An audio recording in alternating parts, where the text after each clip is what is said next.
Welcome, everyone, to the Wizard of Radical Self-Respect. My name is Jared Mello, and I'm the Shepherd of Black Sheep. To my right here is my buddy, Shadow the Night Owl. It's very toasty where we are today, literally about 100 degrees Fahrenheit about. Might even be a little bit more tomorrow, which is pretty crazy too, I might add. Today, what we're going to go over is some maybe they're shocking claims, but perhaps they shouldn't be so shocking considering what we know about Brian Hooker already. Hello there, Miss Kim. Welcome to the chat here. Hopefully, since I didn't go live last night, people had a chance to watch my interview with Laura's favorite, Matt Murphy. I think it went great, and I think the only thing I wish it was longer. I wish I had more time. Right, Laura? Welcome, Laura. So he wants to come back, so I'll be more than happy to have him back on because he wants to give his thoughts on two things, the Nancy Guthrie case and his advice to women about red flags for men. So that's pretty cool. Hello there, Nate Dogg and Chatty Cathy. How are you both? Like I said, today we're going to go over this Brian Enitn video because it shouldn't really be surprising what Brian Hooker's ex-wife says here. And it would actually really help the prosecution, I think, because it's showing a pattern. And according to Carly Aylesworth, who is Lynette Hooker's daughter, what his ex-wife says are very similar things to what Brian has allegedly said to Lynette Hooker. Because Brian Hooker had said to Lynette, "Oh, you might just have an accident at sea." What do you know? Threatening an accident at sea, and then all of a sudden, there's an accident at sea. What do you know? Coincidence? Shadow and I think not. So to me, of all the cases that we've gone over that are up in the air, I think the Brian Hooker case has the best chance of charges being filed and something coming of it. They just want to make sure they have their ducks in a row because I think this is a winnable case for the prosecution here. They just have to make sure they don't do any unforced errors because unforced errors could certainly let Brian Hooker off the hook. Ha! Off the hook. Hooker off the hook. Excuse the pun. Nate Dogg. You know what they say, Nate Dogg? Before there was auto-tune, there was Nate Dogg, D-O-G-G. Hello there, Julie Reagan. How are you? It would seem that way, Miss Kim, wouldn't it? But before I get into what's going on with Brian Hooker and his ex-wife, there is big news today. I talk about other things often on Facebook as well. And today the big news was the couple that got engaged at the top of the Empire State Building. They climbed up there. The woman's famous, by the way. She's got millions of followers on Instagram. She's dressed up as Catwoman. The guy dressed up as Batman. They climbed up to the tippy top. Let me tell you, yours truly would never be doing such a thing because I don't really like heights. I don't like heights, especially when I'm connected to the ground. So I would hate that. My palms would be sweating just even looking at it. But they climbed all the way up there, and then they had the quote from Jimi Hendrix, "When the power of love overcomes the love of power, the world will know peace." And they waved it. And I was like, you know what? That's pretty awesome. Then they got down. He got down on one knee, and they got engaged. And I was like, how about that? A feel-good story. Now, though they got arrested, though, they'll probably have to pay a fine and do some community service, but I would not like that one bit. Like, I can handle planes because you're not connected to the ground, but something about being connected to the ground and still high, that is something I don't like. Shadow doesn't like it either. But either way, you'll never catch me making a proposal at the top of the Empire State Building. That's for sure. And then the jokes came flying. People were saying, that guy really set the bar very high. Expectations to the moon. Chatty Cathy says, I love the interview with Matt Murphy Jared. I did have a few questions, but I was impressed. Oh, well, you're very welcome, Chatty Cathy. And now's the time. If you have questions, we can go over them now before we start the Brian Hooker video. Whatever questions you have, we can do that real quick. Because we're only going over the one video today. It's a longer video, but even so. I would also say, even when it comes to the Nancy Guthrie case, like the other day, I don't know, I kind of lost interest by the Tony Bruschi video because it was really just repeating the same things we had already heard. So that's kind of how that went. Hello there, Alicia. Welcome. Hi, all. Here on Laura's recommendation. Ah, what a great recommendation by Laura. So Alicia must be a supporter of Anxiety Art Adventures channel. And the flock of black sheep was happy to have Alicia here as well. Thank you for that referral there, Laura. We have a great group of folks here, an amazing and awesome group, I like to call them. They are very supportive and encouraging. They have each other's back, which is great. They remind everyone to like the video, etc. Shadow and I couldn't ask for anything more. Because also, tomorrow night will be the members-only live stream.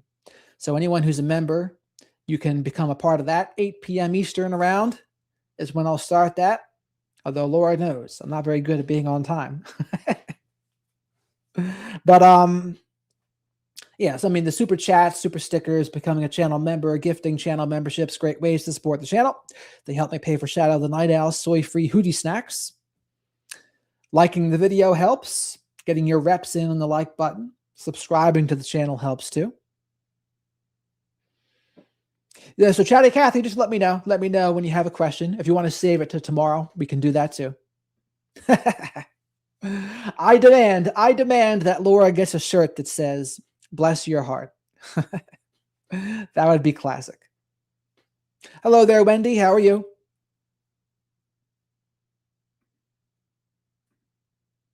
All right. So let's see what Brian Hooker and his guests have to say about what Brian Hooker's ex-wife had to say. Hey guys, thanks so much for checking out my show. Really appreciate you guys. Thank you for supporting my content. Really appreciate everybody who has clicked to subscribe to my channel.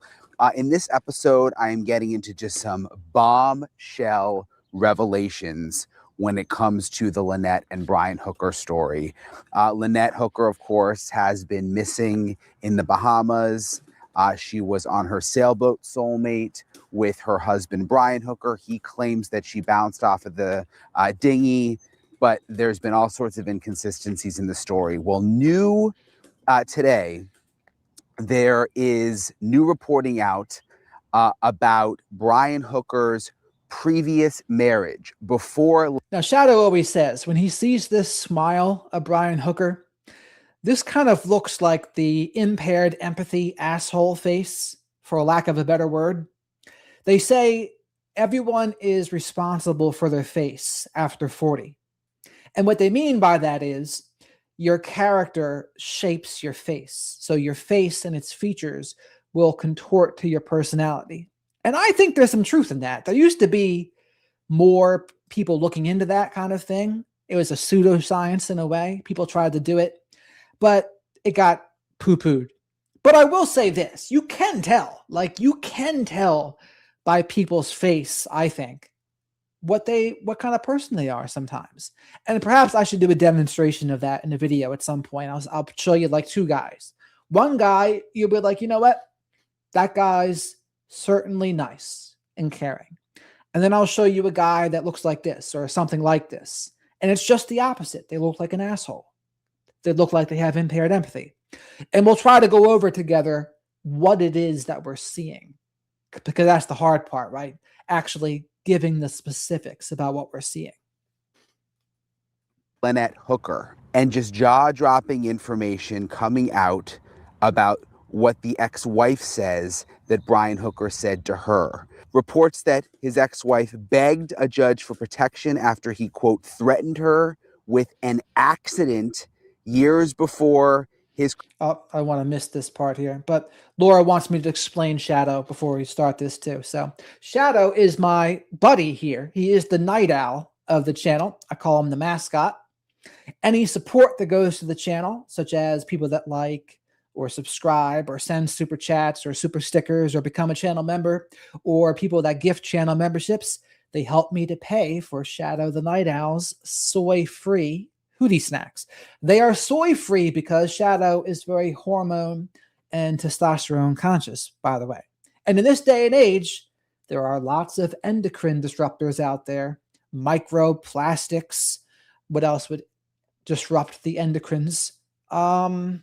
Soy. Soy will disrupt the endocrines. Flaxseed oil. What else? Alcohol. Alcohol does too, by the way. There's more, but that's just off the top of my head. Oh, the parabens and the dyes and the phthalates in shampoo.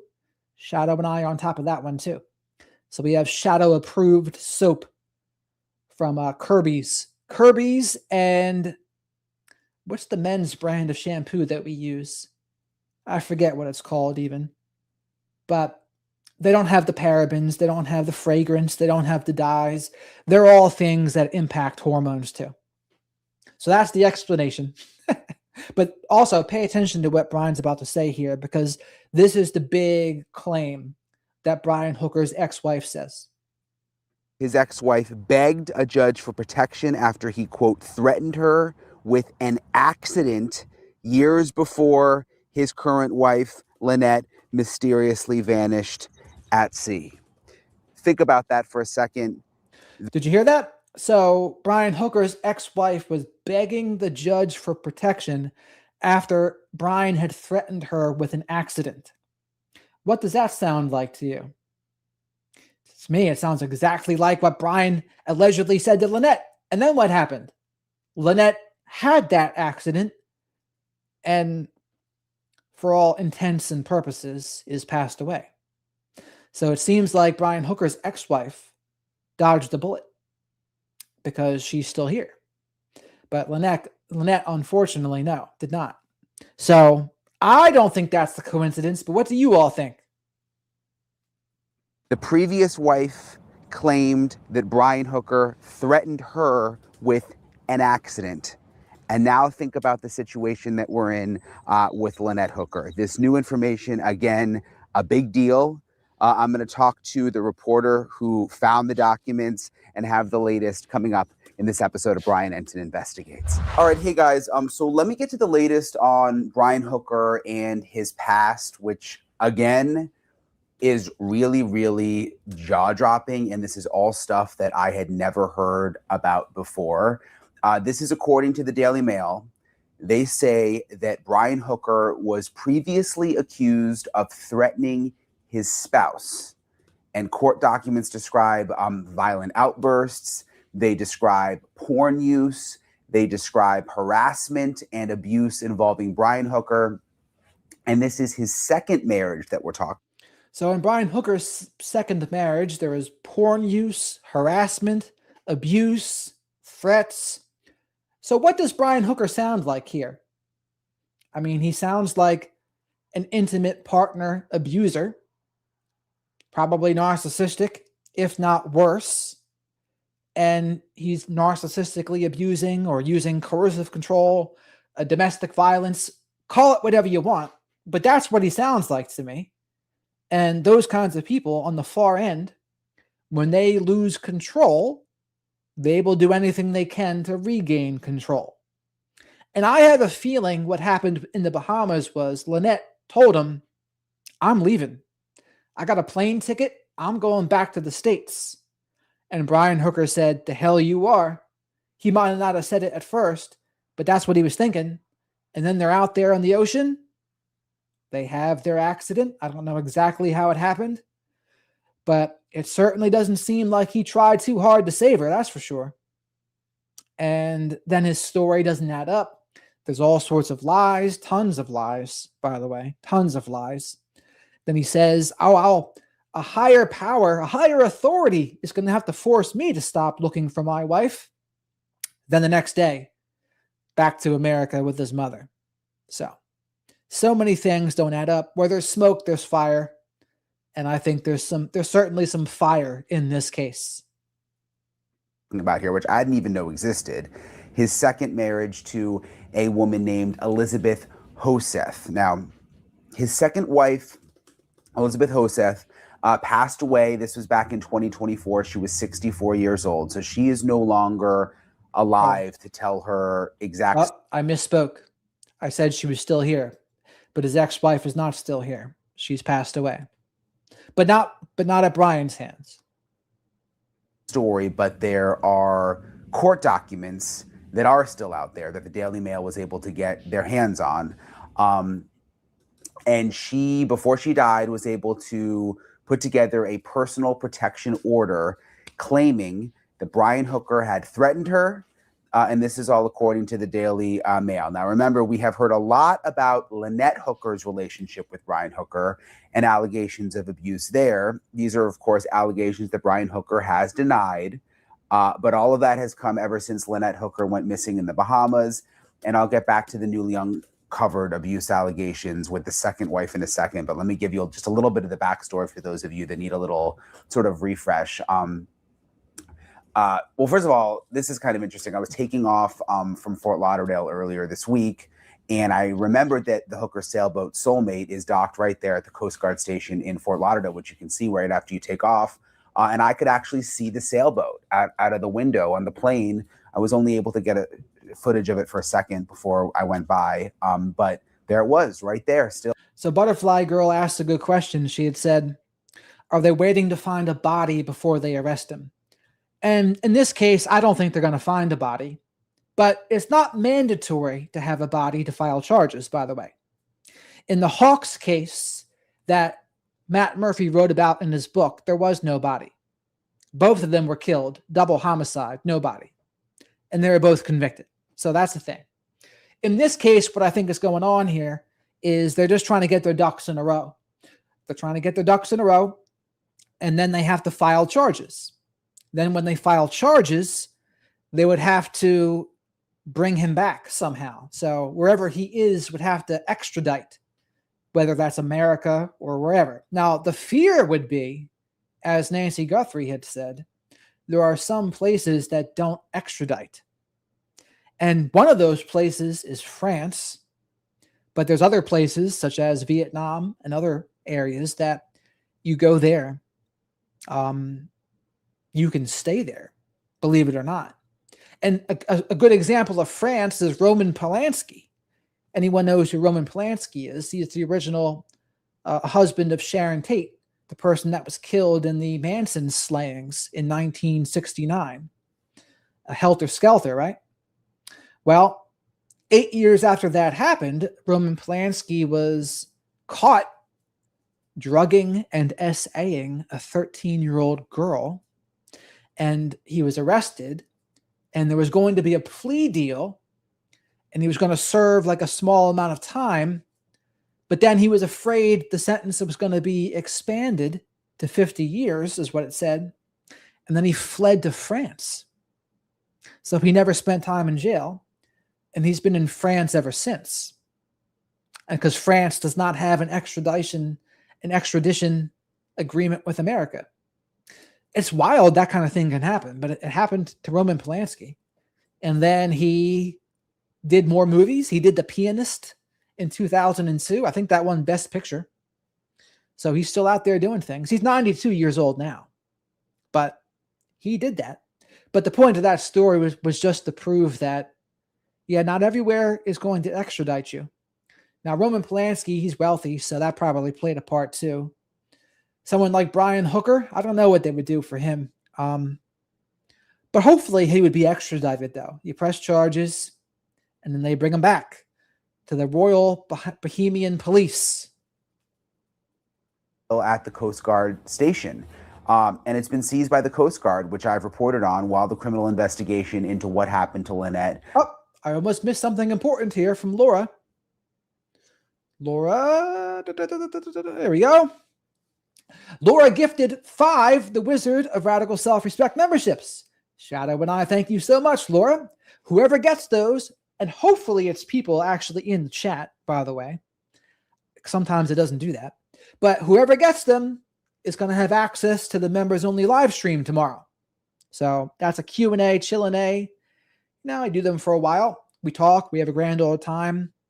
It's more exclusive, more of an exclusive group because they're the people that are members. And Shadow and I want to show our gratitude to the members. Shadow and I also believe that gratitude is an action word. So we try to show it. So thank you very much, Laura. Shadow and I appreciate it. Let's keep our eyes open here to see who gets them. Continues, but it is still at the Coast Guard station right there in Fort Lauderdale. Saw it with my own eyes earlier this week when I took off from Fort Lauderdale Airport. Okay, but back to this new reporting involving Brian Hooker's second marriage.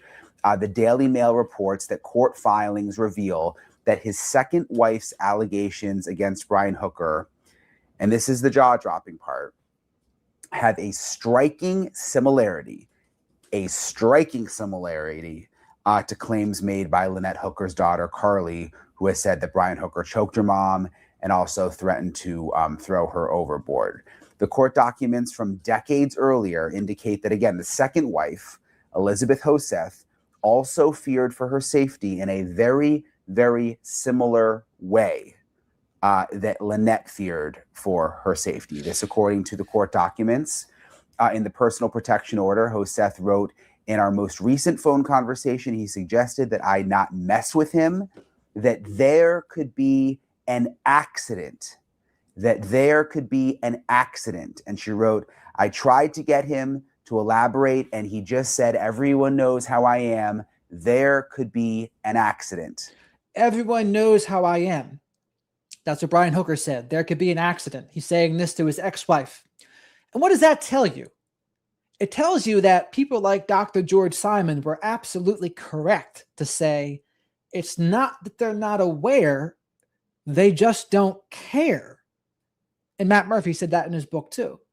So that statement, everyone knows how I am, that's not the statement of someone that is not aware. That's not the statement of someone that is just having some sort of trauma response or something. It's like, no. That's the response of somebody that knows that they're out of control. They just don't care. And they don't have the empathy to care. And they're just going to selfishly do what they want to do. That's what that says to me. And Laura did a good job here. She sent me who got this. And 3 of them I know. Brian, Butterfly Girl, and Wendy. I like that. The other 2 I don't know. But 3... Unlike Meatloaf, we will say 3 out of 5 ain't bad. So thank you again, Laura. Again, this is coming right from the court records, according to the Daily Mail. Now, eventually, she was granted the personal protection order. Again, this is the second wife, Elizabeth. She wrote, "The reason that I am requesting the PPO is because my husband has a violent temper." She said in our most recent interaction on October 2nd, PPO stands for Personal Protection Order. 1999, he threatened me with an accident. On this date, I had to involve the Kentwood Police to have our daughter returned from visitation. I filed a report with Kent County Sheriff's Department concerning his threat. I have many reasons, again, this is all what the second wife wrote, I have many reasons to consider his threat real.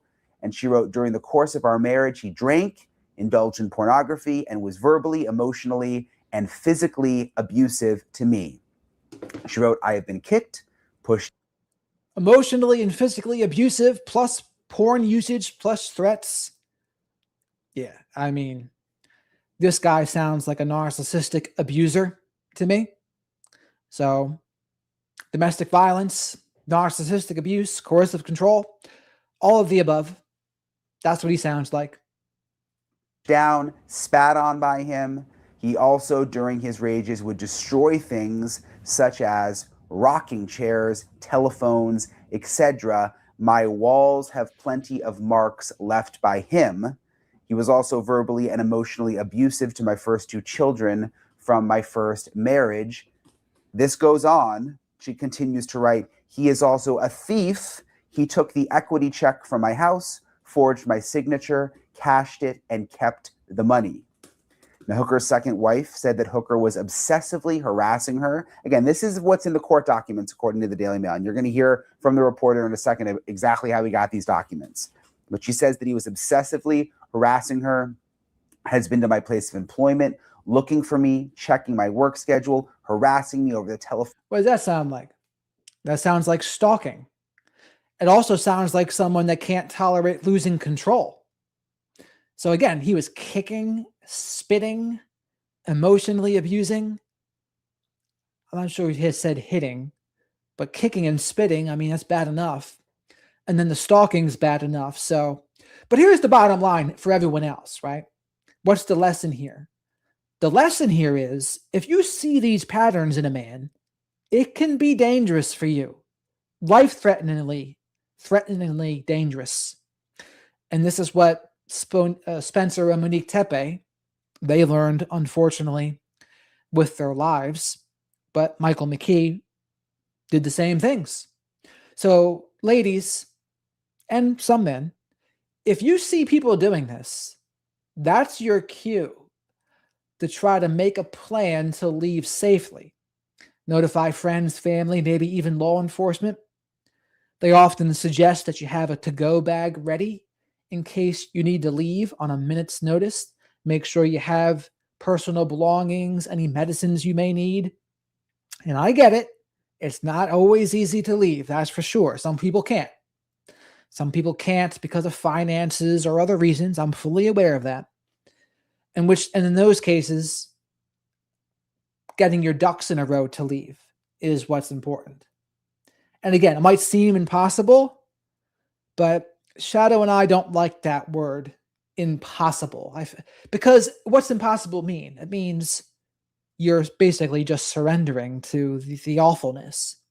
And I get it. It can sure seem like there's no hope, but oftentimes there's at least something that you can be trying to do.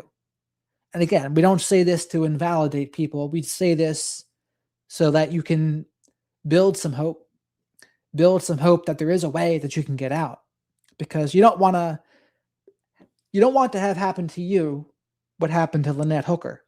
You don't want to have what Michael McKee did to Spencer and Monique Tepe. You don't want that to happen to you and your new partner. So, and then what else could you do? Well, normally I would say you want to live your life as if they don't exist. But when they're bad enough, unfortunately, you do have to take that into consideration. For example, maybe not posting public things about a new wedding. And some people, I can hear them saying, now, I shouldn't have to change anything. It's like, well, I agree, you shouldn't. But for your own safety, you probably should. Right?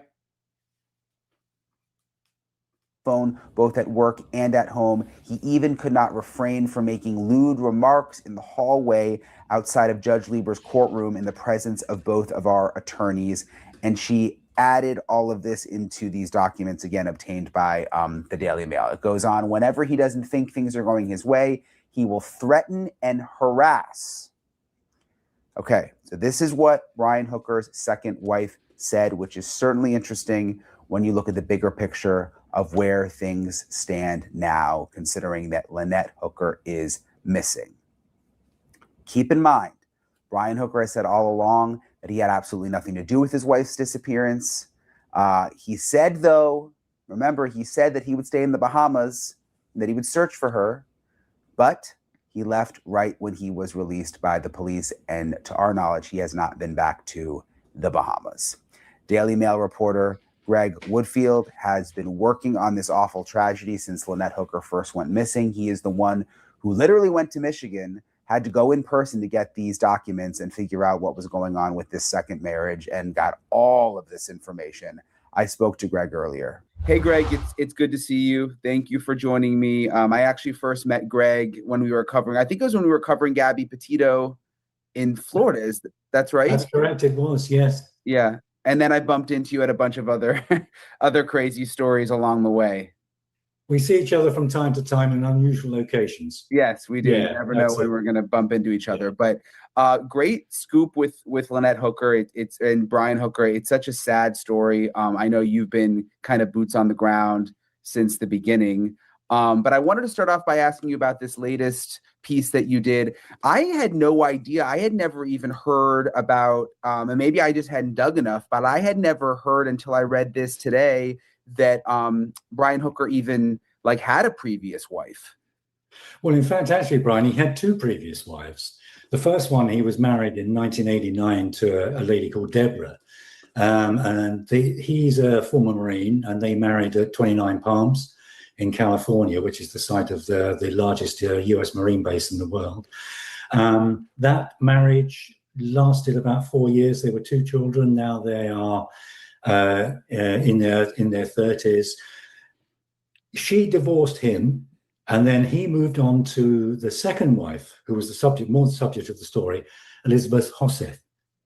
That was clearly a very, very unhappy marriage as well. That within 2 years, Elizabeth was filing for divorce, and she was also very concerned about her personal safety.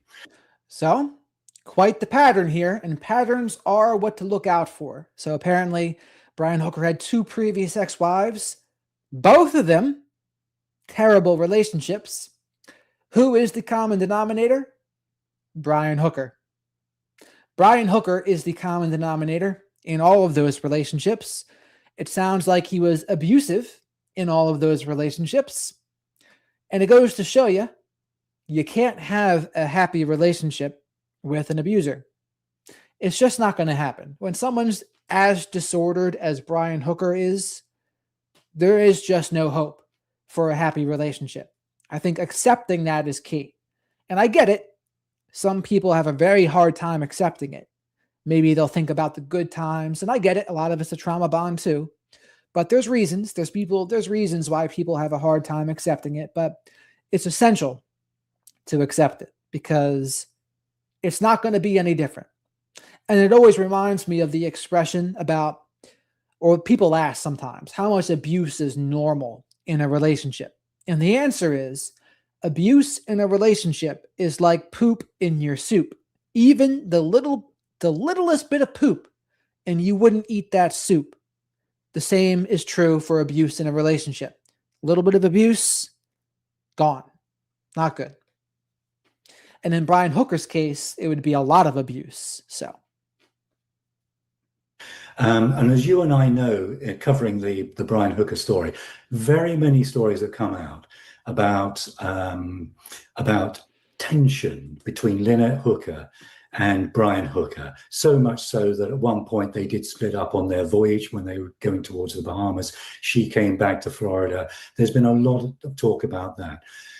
However, there hasn't been very much about what he was like previously, and it does look like that the situation that he had with Elizabeth may have been mirroring a lot of the allegations, and these are allegations, a lot of the allegations about his life with Lynette. What was outlined in those court documents with Elizabeth, and of course, being in court documents gives it a little bit more credence than just someone saying something, is that he put her in such a position where she felt in danger. So she applied to a judge at Kent County Circuit Court, where the divorce was going through, about 10 months after filing for the divorce, for a personal protection order. And her first attempt at that actually wasn't successful, maybe through a technicality, but a month later she got one. And so it's interesting, as you say, to know that there were two previous wives before Lynette came along. And Lynette came along, they were married, 25 years ago. So the protective order, she said something about him threatening her, that there would be some kind of accident, or what exactly did she say? Right. Well, she mentioned this in... By the way, Shadow and I want to remind you all to like the video because likes are free. Spank that like button. Leave your DNA of choice on the like button. And since we're talking about the Brian Hooker case, throw Shadow a like vest, the same way that Brian should have sent one to Lynette, but did not. Also, make sure you subscribe to the channel. Also, I wanted to show you all what Butterfly Girl had to say because I love this. This is awesome and correct. Butterfly Girl says, new member, Butterfly Girl. I'd rather be alone and have peace than stay with someone just for the sake of not being alone. And to me, that is the number one principle of practicing radical self-respect. Having the power to walk away from bad situations. And granted, if you're not used to doing that, it can feel challenging because sometimes people will tell themselves some bad stories, or they'll say things like, well, I want people to give me second chances, so I'll give them a second chance. Or I want to get people to give me the benefit of the doubt, so I'll give them the benefit of the doubt. And the problem is, with disordered people, that will just keep you stuck. Disordered people are going to exploit your empathy. So having the power to walk away is huge. And it's like the expression says, if someone's absence brings you peace, did you really lose them? I would say no. Keep that in mind, right? The people that when they're gone, you feel more peace, don't ignore that. It's similar to how if you enforce a boundary or assert a boundary and then someone gets mad about it, that's just more evidence the boundary was needed. It's similar to that. So thanks for emphasizing this, Butterfly Girl. Shadow and I absolutely agree. Both of those personal protection order applications. In the first one, she was slightly more specific. She said, crucially, she claimed that he threatened her with an accident. And in this filing that she wrote, and I'll quote specifically here, in our most recent telephone conversation, he suggested that I not mess with him or there could be an accident. And in her quotes, in her handwriting, she said, I tried to get him to elaborate. He just says, everyone knows how I am. There could be an accident. Now, in the second filing, she said that virtually the same kind of thing. She said that there was, forgive me, I'm just going to go and find the exact words for you. In the second filing, she repeated that claim. And then she said, I have many reasons to consider his threat real, exclamation point. She then, and that's when she got it, right, with the second one? She did. And then just to give a little bit more background to that, she said, during the course of our marriage, he drank, indulged in pornography, and was verbally, emotionally, and physically abusive to me. I've been kicked, pushed down, spat on by him. There's also, during his rages, in quotes. Did you hear all that? So she was desperate for this PPO, personal protective order, because of all these reasons. And it's because he was abusive. It's because he was threatening her. He was kicking her, spitting on her, harassing her. Like, I'm glad the judge gave it to her because sometimes it doesn't happen. And then it leaves the person being victimized in a terrible spot. But this is great here. Shadow and I want to emphasize this. Ward says, yes, it's better to be alone than to wish one was alone. That is a great way to put it too, because it's so true, right? When you're alone, hey, you might be lonely, but again, better to be lonely even than in bad company. But you've reached a superpower level when you can be alone and not be lonely, and you enjoy your own company. It's as Oscar Wilde said, learning to love yourself is the beginning of a lifelong romance, and that's exactly what he meant. And it's so true. If you're happy and single and you love yourself, you are way more likely to be able to exit bad situations. It can sometimes be controversial to even say that, but I can't deny it's true. It is true, right? If you love your life and you're happy and single, you have a good career, purpose, friends, you will be less likely to tolerate bullshit. Shadow and I highly recommend you have a low tolerance for bullshit. So thank you for this, Ward. Would destroy things such as rocking chairs, telephones, etc. My walls have plenty of marks left by him. He was verbally and emotionally abusive to my two children from my first marriage. And she also threw in at the last bit, he's also a thief. He took the equity check from my house, forged my signature, cashed it and kept the money. Now, obviously, that's an allegation and it wasn't tested in court, but it is in a public court document. Were these hard documents to get? Actually, they were harder than we normally have. Normally, we can go online and pull up the documents and purchase them online. I actually had to go to Grand Rapids to go and pick up these documents. At the Kent County Circuit Court, you have to buy the documents either by your own personal check or a money order. The first lot of documents I got, I UPS'd some details, the ones that I wanted. They didn't all come back to me, so I went up to Grand Rapids and got them.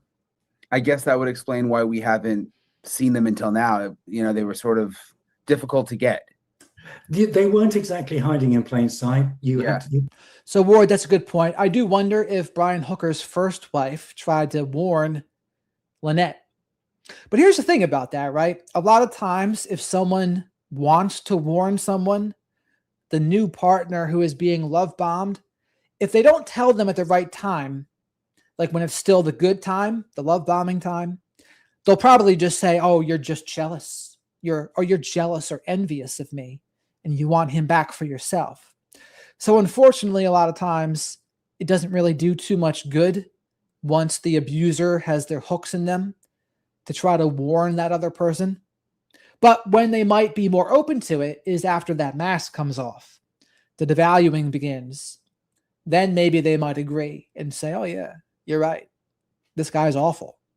I wish I would have listened before. If you told me before, right? Can go on that site and see something, but strangely enough, that those personal protection orders are not on anything I've seen on the internet. It was only when I was talking to the clerk when I was there previously that they say, oh, there's a couple of PPOs that they apply for. Yeah, that's like good old fashioned. And by the way, how many ads are playing during this live stream? Because YouTube changed up their format and I put it on the setting they recommend. So I'm hoping there's not too many ads with that.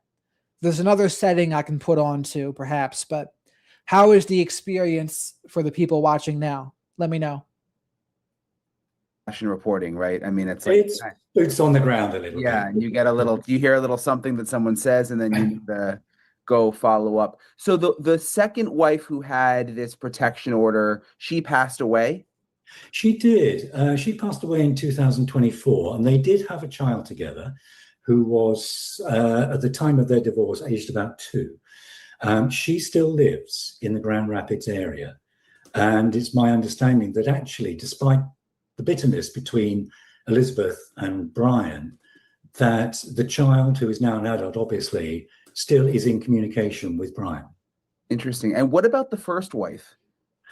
She actually lives in the Grand Rapids area as well. And I did approach her at her home, and she's very, very pleasant, charming woman, but she just didn't want to talk at all about Brian, in the slightest, even nothing about their background, nothing at all.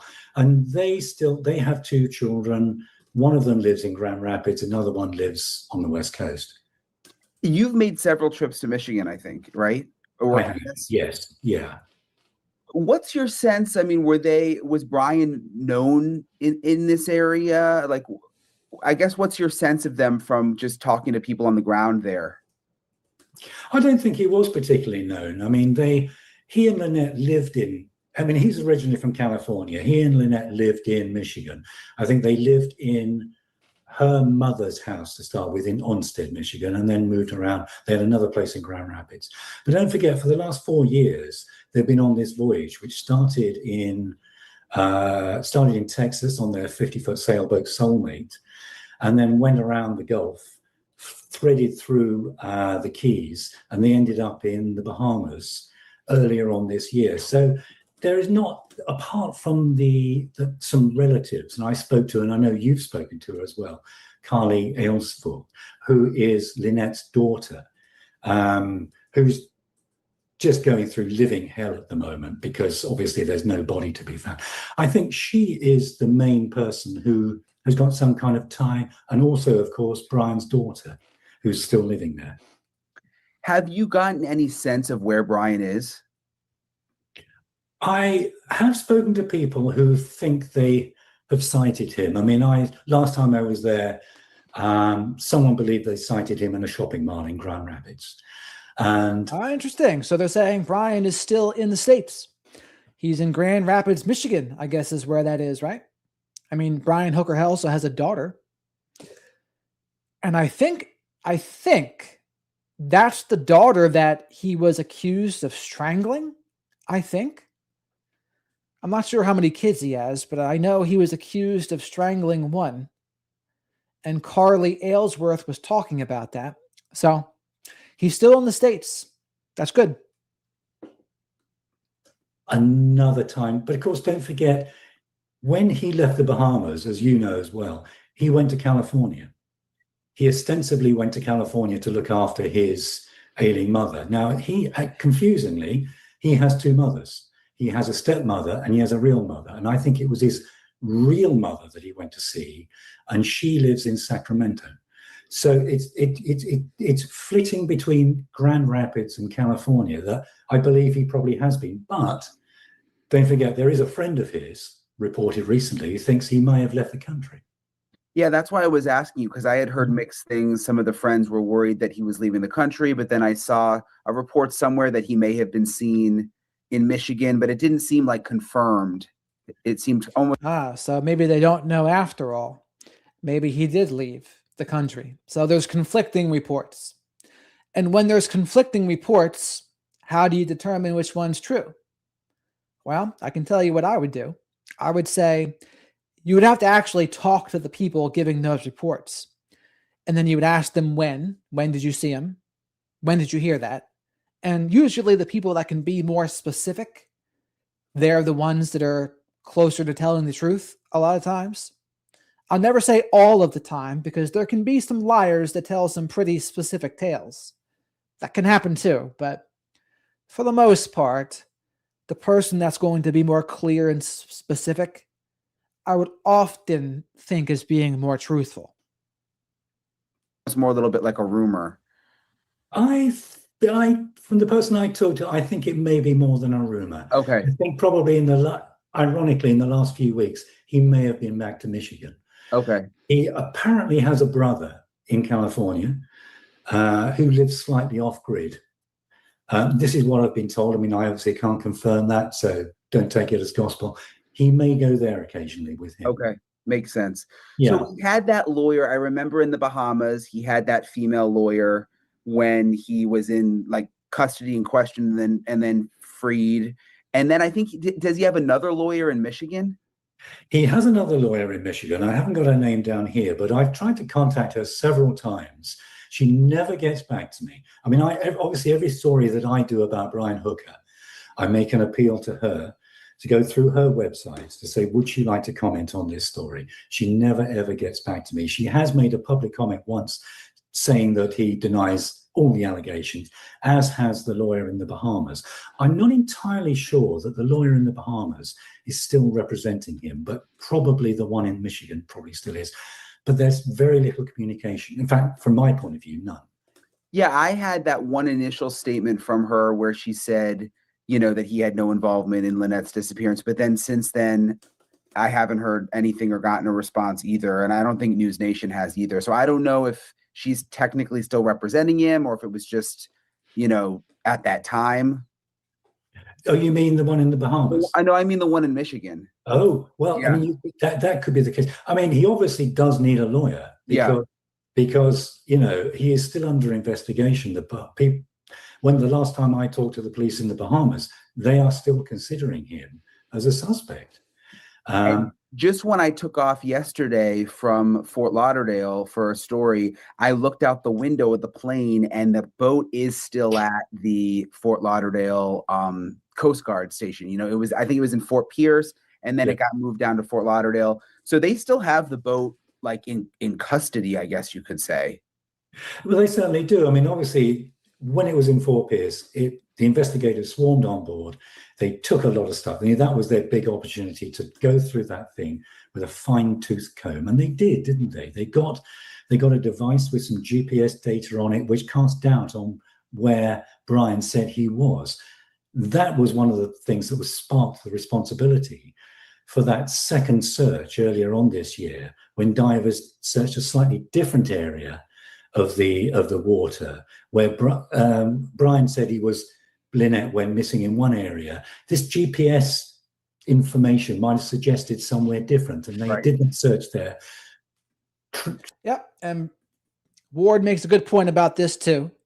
So Ward says, possibly, but it's not unheard of. So Butterfly Girl said that Brian could be abusing his mother, which is possible, as Ward says. But he also says, but it's not unheard of for abusive males to put their own mothers on pedestals, but treat every other female like dirt, to say the least. And yes, I have seen that as well. That's when the father or the guy is in a trauma bond with his mother a lot of times, and he's enmeshed with her. That mother probably parentified him. It's probably a golden child. And that guy, he will often put his mother number one. He'll put his mother over everybody else. And it actually becomes a point of contention for the guy's wife or girlfriend. They say, well, I'm in competition with my partner's mother, and he's putting her first over me. So that is a unique dynamic that often that mother, maybe she's narcissistic or something, and that's why she was enmeshed / parentified with him. Yeah, the guy can put her on a pedestal for sure and treat her like gold. Now, again, that's not every scenario, not every time. There are times when the guy could be abusive to his mother. There can be times when the mother's abusive to the son. Could be both. But that was a good point by Ward. Sadly, they didn't find anything more, so they are back to square one in many respects. But I'm sure that boat is there, as you say, in custody, just ready for the next thing to go along and check. Do you have any sense, Greg, of what's happening behind the scenes, like with the Coast Guard? Because obviously they went back and did that second search for her, came up with nothing, but it seems like it's still like an active investigation.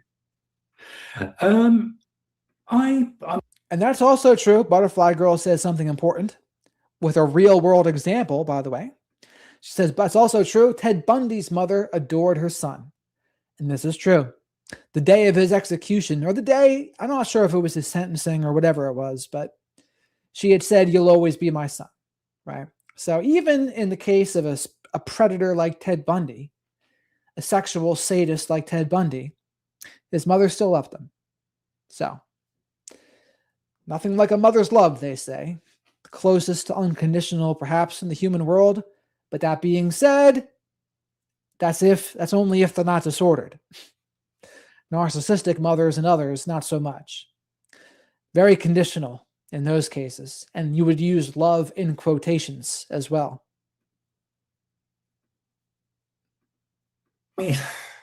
My sources actually with the Coast Guard are okay, but not brilliant. I tend to get the more sort of routine answers for this kind of thing. And it's very difficult to get that, isn't it? Sometimes when there's an active investigation going on, particularly when the world is watching, they can be very cautious about what they say. So in terms of that, I can only deduce that this thing is still going on. I would say at full speed. The difficulty with this, of course, is that there is no body, which doesn't rule out bringing any charges against someone, but it does actually, it's something which does hamper the investigation. So the key, the physical stuff that they've got is that boat. The other stuff is that, they would have to bring Brian Hooker in for another talk, I feel, before they could move on any further. He was arrested, as you know, for 5 days. He was in custody for 5 days in the Bahamas. He had 2 fairly stringent questioning sessions by the Royal Bahamas Police. But after that, they... That's true too, Miss Kim. I think how it worked was this. So Miss Kim says Ted Bundy's mother, his sister, who he thought was his sister because she was so close to him in age, was actually his mother, if I'm remembering it correctly. Now, the person that he thought was his mother, I think that woman adored him too. So it was a weird scenario for Ted Bundy, but I forget what he had said when he figured it out. But I wouldn't blame that, though. I wouldn't consider that the reason why he was the way he was. I think he was just a sexual sadist. He was a sexual sadist, and he had those broken parts. This is probably controversial, but I would wonder what kind of trauma and abuse would turn someone into a sexual sadist, like someone who truly gets off on violence. I don't think that can happen just from trauma. I think there's got to be some genetic components in there for that to be the case. But that's just my opinion. Again, that's debatable, right? That's the nature-nurture debate. It's going to be very difficult to prove it one way or the other. Because here's the thing. Even if there is a genetic component, which I do believe there is, so you have parents that have that genetic component, but then they're also treating you that way too, if they're narcissistic. So which one is it, right? Is it their behaviors and how they're treating you? Or is it just the gene component? Or more than likely, a combination of both. But good point, Ms. Kim. Good point. Let him go. He said when he came out of the interrogations, he was going to spend his time looking for Lynette, rather tearfully. Within 24 hours, he'd left the Bahamas and he was back in the United States. So I don't even know if they know where he is. I mean, it could be a situation like that.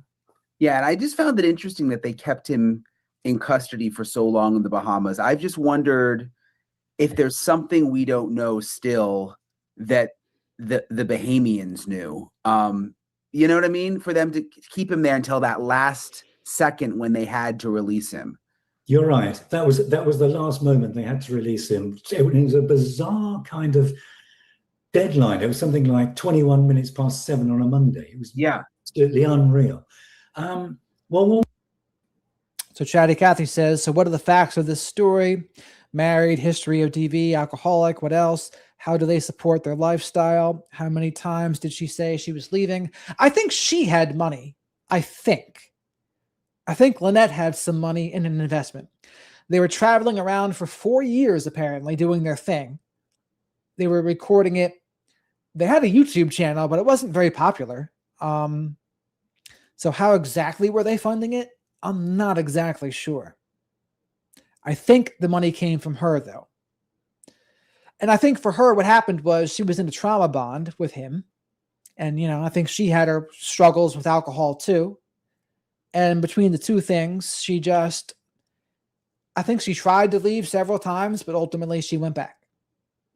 And that's why they say it on average takes 7 times to leave an abusive person. Because it's not easy. It's not always easy to go. Ideally, though, here's the other thing. It takes 7 times on average, but let's be clear. It doesn't need to take 7 times. If you're here and you're in a relationship like that, understand it doesn't have to. It doesn't have to take 7 times. If you know, you know, and then you got to just trust yourself to follow through and have the strength and courage to stay away. Like that's a thing too. And hopefully that's what we're doing for people here. So that it doesn't take 7 times, right? It takes 7 times when you don't know. It can take 7 times easily when you're not aware. You don't know what's going on. But once you know, the knowledge is power. Like Grandma Rocks used to say. Some Grandma Rocks. The same people that said, I'm just a bill on Capitol Hill. Wonders really if they would like to charge him, but they feel that they haven't got quite enough to get it over the line at the moment, and they'll blow it if they do that. Yeah. Well, we'll have to see. I appreciate you, Greg. Is there anything else I'm leaving out? I mean, because the fact you've been to Michigan, I think, is so interesting because a lot of people, several reporters have been to the Bahamas, but I don't really know of anyone else who's gone digging around in Michigan. So I was so interested in that. Is there anything else? Well, I think actually I find the other, as I say, the central character of this is Carly, who's at the center of this. And well, yeah, that's part of the average of going back 7 times. But once you're aware that they're disordered, you know that they're lying. You know that they're lying to manipulate and control you, right? That's what this is here. Like if you understand this stuff, you know you can't trust them. So when they make promises and they hoover you, the love bombing hoovers, you know they're lies. They're lies. They're not truthful. They're manipulation to get you back under their control, right? That's what it is. So if you don't understand the stuff, then yeah, you'll be more than likely to believe the lies. But once you have the knowledge, then you know they're lies. The only thing would be then you have to accept what you're dealing with. You have to accept and understand, yes, this person's distorted. But what happens a lot of times is people, they fight themselves on it. They don't want to accept it. They want to say, well, they're not like that, or they're not always like that, or they want to tell themselves something so that what we talk about wouldn't apply. But I would say if you're even guessing that's what they're like, you have to go with it. You have to go with, no, they're displaying those things. You have to accept it. Accept it and follow through. But people tell themselves some stories sometimes that are not very good for themselves. But again, that happens, right? It happens before you're aware. But we all have to be wary of the stories that we tell ourselves, because they can keep us in some bad spots sometimes. That's why hopefully one of the other things I do here is empower people to start telling themselves some different stories that are actually good for us. Practicing radical self-respect stories, right? I spent a lot of time with her at her house, just 4 children, and her partner, Steve Hansen, as well. And they have done a lot themselves to try and work out what is going on. As you know, they have been to the Bahamas themselves. They retraced the route where Brian and Lynette, or Brian and Lynette, should have gone when they left that Abaco Inn on the dinghy to go to the Soulmate, which was south of the Abaco Inn. Where Brian said the incident happened was actually north of the Abaco Inn. So that's kind of one of those things that really doesn't tie up. And Carly feels that that's an important thing to mention, because instead of turning left out of the Abaco Inn to go back to the 50-foot boat, they turn right, and that's where he said that happens. She is completely unconvinced about Brian's story. And I know we have to tread carefully here, because he has not been charged with anything and he is completely innocent in the eyes of the law. She told me, and this is a story that's already been published, that she feels that Brian and her mother did make it back to the Soulmate, where she feels something may have happened to her mother. I mean, she's basing that to a certain amount on conjecture, a certain amount on video surveillance footage from houses which are on the shoreline, which face west. And here's another good thing to mention about the trauma bonds is, even when you know it's the right thing to do to walk away, it doesn't mean that you're not going to feel grief and uncomfortable or sadness that you have to walk away. Like, it'll still be unpleasant, even if you know, right? I know this isn't good, but you cared about them. Maybe you even loved them. So it's still going to be uncomfortable to do that, right? But that's why my favorite definition of courage is doing the right thing, regardless of how you feel. So, I mean, I've had situations like that where when you have some good times with somebody, you have those magical moments, you don't want to let them go. You're like, I like those magical moments. And you want them to go back. And maybe you'll be tempted to ignore the not so good to get back to the magical moments. But the problem is, you can't have one without the other. If they're disordered, you can't do it a la carte. There can't be a la carte magical moments. It's a package deal. You get the magical moments that turn less magical as time goes on, but you get the magical, but then you're also going to get the abuse. You can't separate them. As much as some people would wish you could, they're just not going to be separate. It just doesn't work that way. With disordered people, if someone's not disordered / abusive, then what I'm saying doesn't apply. But for people that are disordered, the pattern's the pattern. And I totally get it. It sucks. It sucks, especially when you really like somebody. You thought they were somebody else. and then it turns out they were not, and the rug is pulled out from underneath your feet, yeah, that sucks. It totally sucks. I don't want to pretend like it doesn't suck. But what I'm saying is what would suck even more is ignoring it and going back for more, because it will get worse. And especially in a Hoover attempt, say maybe you have tried to leave a narcissistic person, then they do the love bombing Hoover and they promise you the world, everything you always wanted them to do, they promise to do. You wanted them to stop drinking, they promise to stop drinking. Fill in the blank with whatever it is. They might even say they're sorry. And that's why I hate it when people say, oh, narcissists will never say sorry. And I say, BS, they might. Doesn't mean they'll mean it, but they'll say it to get what they want, to manipulate you to come back. You better believe they will. So, but it's not a real apology, because a real apology is changed behavior, period.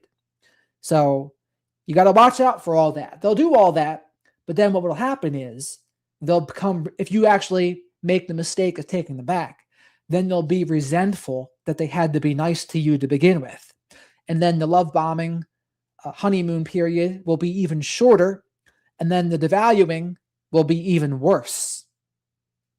You better believe that is exactly how it goes. I'm sure many people in the comments here have had to deal with that very same pattern. And that is what happens, right? If you're in an abusive scenario, you leave, they Hoover, you take them back. It's good briefly, and then it gets worse. Believe that. Soulmate was. There were some flashes of light, one at 17 minutes past, 17 minutes after they left the... Oh, hark the herald angels sing, Shadow says. Glory to the Nanny Goat Super Chat. Thank you so much, Nanny Goat. Nanny Goat says, I love my quiet, wonderful, single life now. My kids, grandies, kitty, and chickens are all I need. And my black sheep, wizard, and owl family, of course. How about that? Shadow agrees, Nanny Goat. Because Shadow and I love everyone here. And we like the community that we have here, that we can talk and chill and hang and do whatever. And being happy and single is absolutely a superpower. I mean, Shadow and I have gotten to the point where it's been so long since I've officially had a girlfriend that the problems have reversed. Like in my 20s, I was obsessed with trying to have a girlfriend, get married, have kids, because I wasn't happy on my own. But, enough time goes by. Now it's flipped. Now I prefer being on my own. And it would be an adjustment for me to actually be with someone again, because inviting someone in, there would be different issues that I'm just not used to dealing with now, right? But Nanny Goat's got it. She's got her kids, her grandies, her kitty, and chickens. I love the fact that you have chickens, Nanny Goat. That's awesome. And Nanny Goat, for those who don't know, in the land down under, Australia, with the marsupials. So thank you again, Nanny Goat. Shadow will enjoy the soy-free Hootie snacks. For everyone else, please remember to like the video, because likes are free. And yes, and hit that like button. Abaco in, which was at 7:30 p.m. on April the 4th, and another time at midnight. So she kind of feels that might show there was some activity on the boat, but that's just speculation. But, I feel desperately so. I mean, anyone who's interviewed her, and I know you have as well, can feel that so desperately sorry for that woman. Yeah, I feel terrible for her. And I've always said there's something about Lynette too in her pictures that she just seems like such a nice lady. I don't know. There's something about the smile. I think that's why a lot of people are drawn to the story. She kind of draws you in. Yeah, she does. And those pictures of her are wonderful, aren't they? I mean, it just seems that she had a bit of it does sound like she may have had a bit of a tortured existence on what should have been an absolute dream trip for a couple who were virtually retired. But yeah, no, an agonizing story. And I just hope that Carly gets some resolution. She gets some closure on that story, and we find out what happened. Yeah, I hope so too. Well, I appreciate your time, Greg. Thank you. It's a pleasure, Brian. Really appreciate Greg for taking the time to talk with me. He talked a lot about Carly, Lynette's daughter, what she had to say about the relationship, and my heart just breaks for her. It just breaks for her. And she's fought so hard to get justice for her mom. I spoke to Carly last month. She was with her boyfriend too. I asked her what warning signs were there. What did she see before her mom went missing? What stood out to her?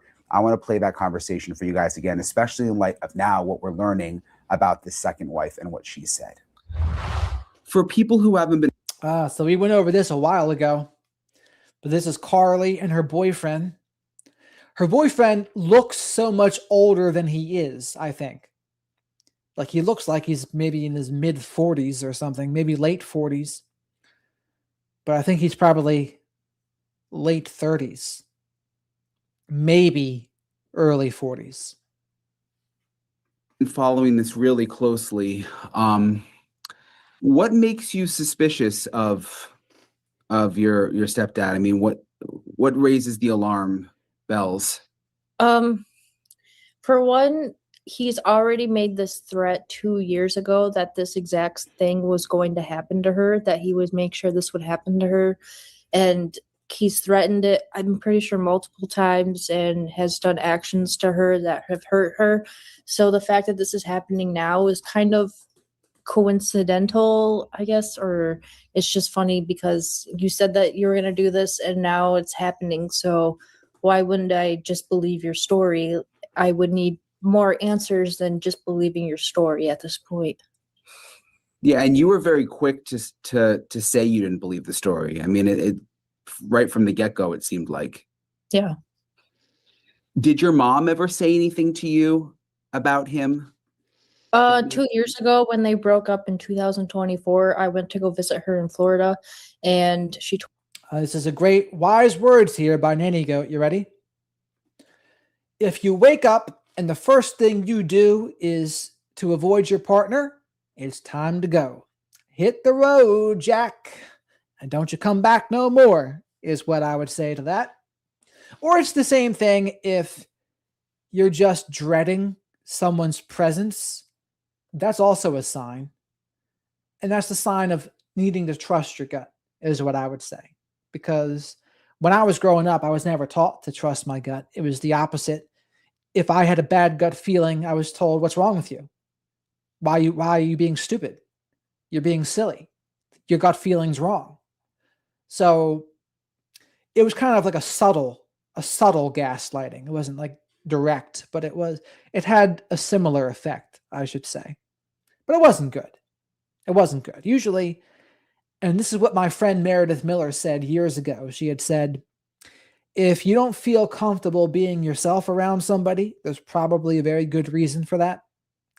And that, when I heard that for the first time, I thought, wow, I've never thought of it that way before, because I'd always thought, and I was always told, no, it's just your fault. Your gut feeling's wrong. You should still want to spend time with this person, even if they're hypercritical, judgmental, and they belittle and devalue you. No, you should still want to spend time with them. It's like, well, no, actually, no. No, you shouldn't, actually. If that's how they are, why would you want to spend time with somebody like that? That's not a pleasant person to be around. So, but that's how it goes in narcissistic families. They try to get you to not trust your gut. So, but good. Thanks for bringing this up, Nanny Goat.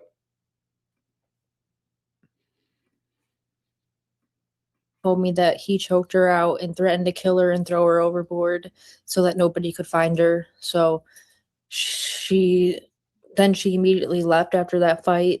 But then she eventually went back a couple months later. And I'm guessing the fighting persisted.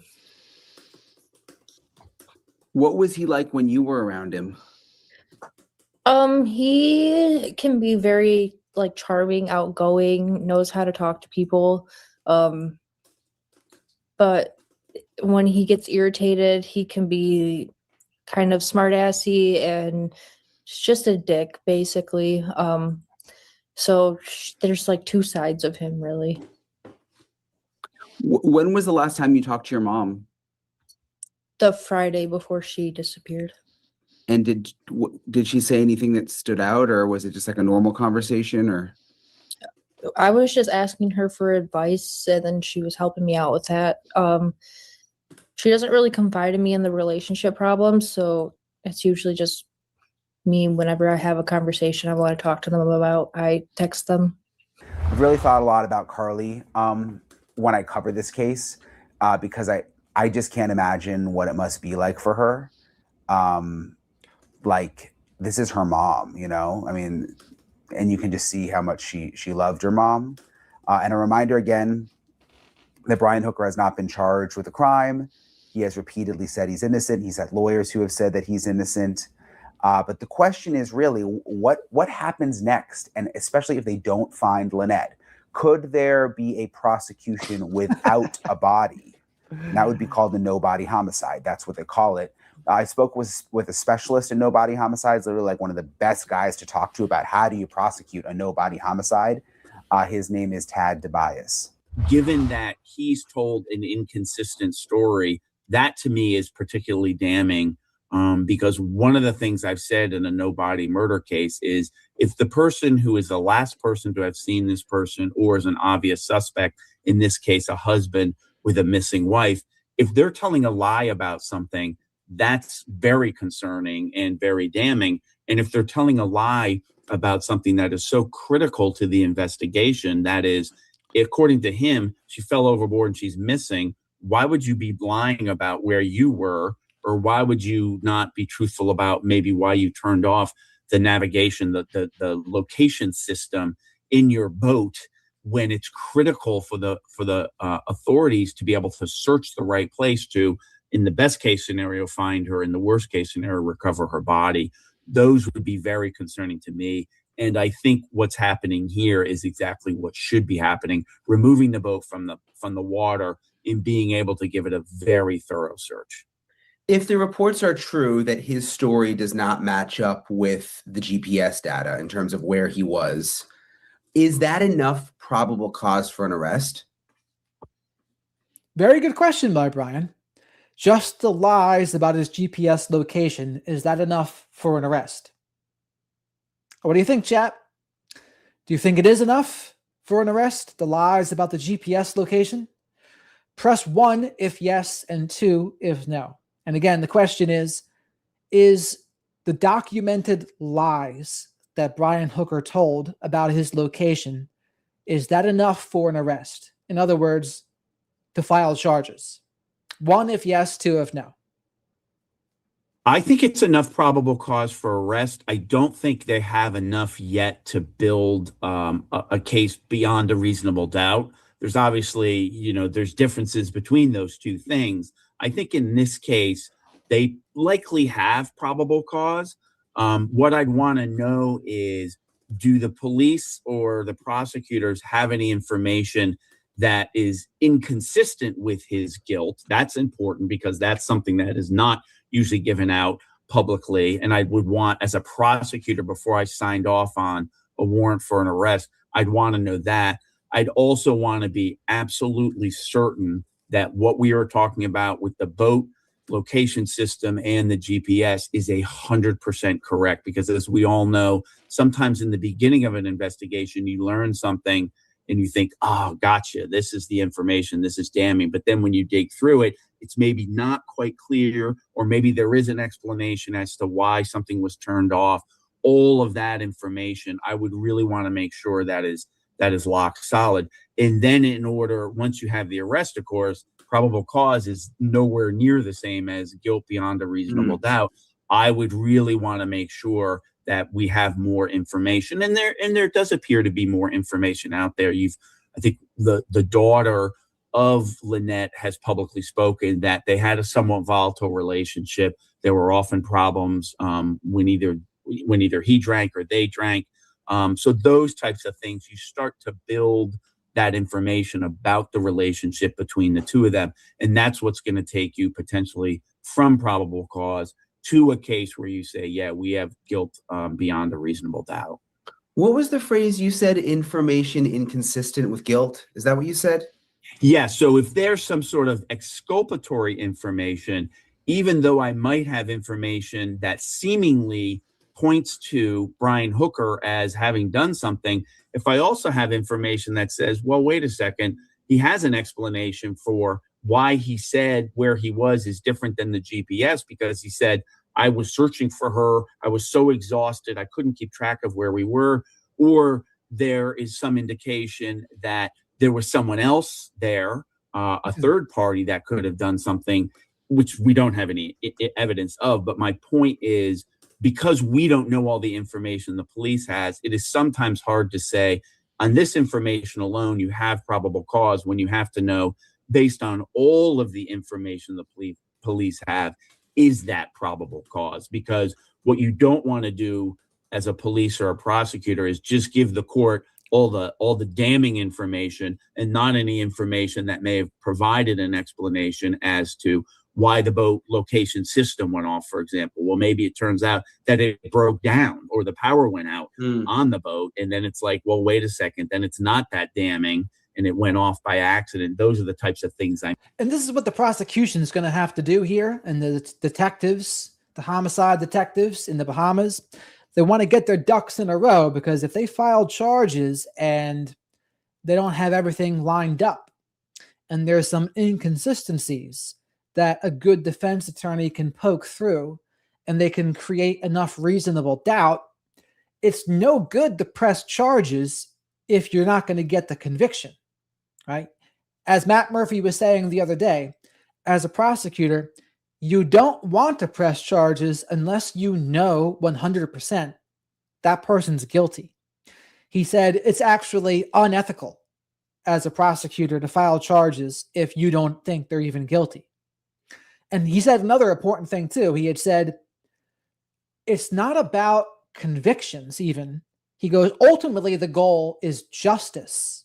And if someone's innocent, justice is letting that person walk if he's innocent or she's innocent, right? That's justice. Whatever justice is, that's the prosecutor's goal. So if you really think Brian Hooker's guilty, you want to make sure you have an airtight case, because you can't charge him twice. What's the double jeopardy rule? You can't be convicted of the same crime twice or charged with the same crime twice. I can't remember which one it is. Mean is some evidence pointing away from the guilt of your suspect. Yeah, that's interesting you say that, because I think most people don't. What do we have here? Thank you very much for the super chat, Mike. Shadow and I say thank you. Brian Hooker case does not seem overly complicated, and Brian Enitn keeps squinting. Brian Enitn does his Clint Eastwood routine, is what I would say. Also, Mike, yes, if you are going to speak to Dr. Gary on his call-in show, put in a good word for the Wizard of Radical Self-Respect. I would love to invite him on, talk about the cases, have him be one of the experts we have on around here besides Matt Murphy. Dr. Z, I'm going to talk to her on Friday. Dr. Gherkin, Sunday night. She's from Australia. The estranged parent, estranged and rearranged woman. That's next week. We're lining them up. Bang, bang, boom. We got a lot of stuff going on here. So thank you very much, Brian, Mike, for the super chat. Shadow and I appreciate it. For everyone else, likes are free. Spank that like button. Think about prosecutors doing that. You think about that would be the defense later doing that, but you're saying right. At this stage you would still want to know, what do you have? Absolutely. Absolutely. Because for two reasons. One, you want to make sure you're truthful in front of the court and you're not hiding anything from the court. And the court looks at it and signs off and says, yeah, arrest this guy. And then they find out that the prosecutor and the police knew this information that pointed away from the suspect. They're not going to be happy about that, let alone if you're getting, if you're trying to set up a case to take it to trial or get a guilty plea. You as the prosecutor, number one, you have to turn over that information to the other side under the Brady rules and discovery obligations.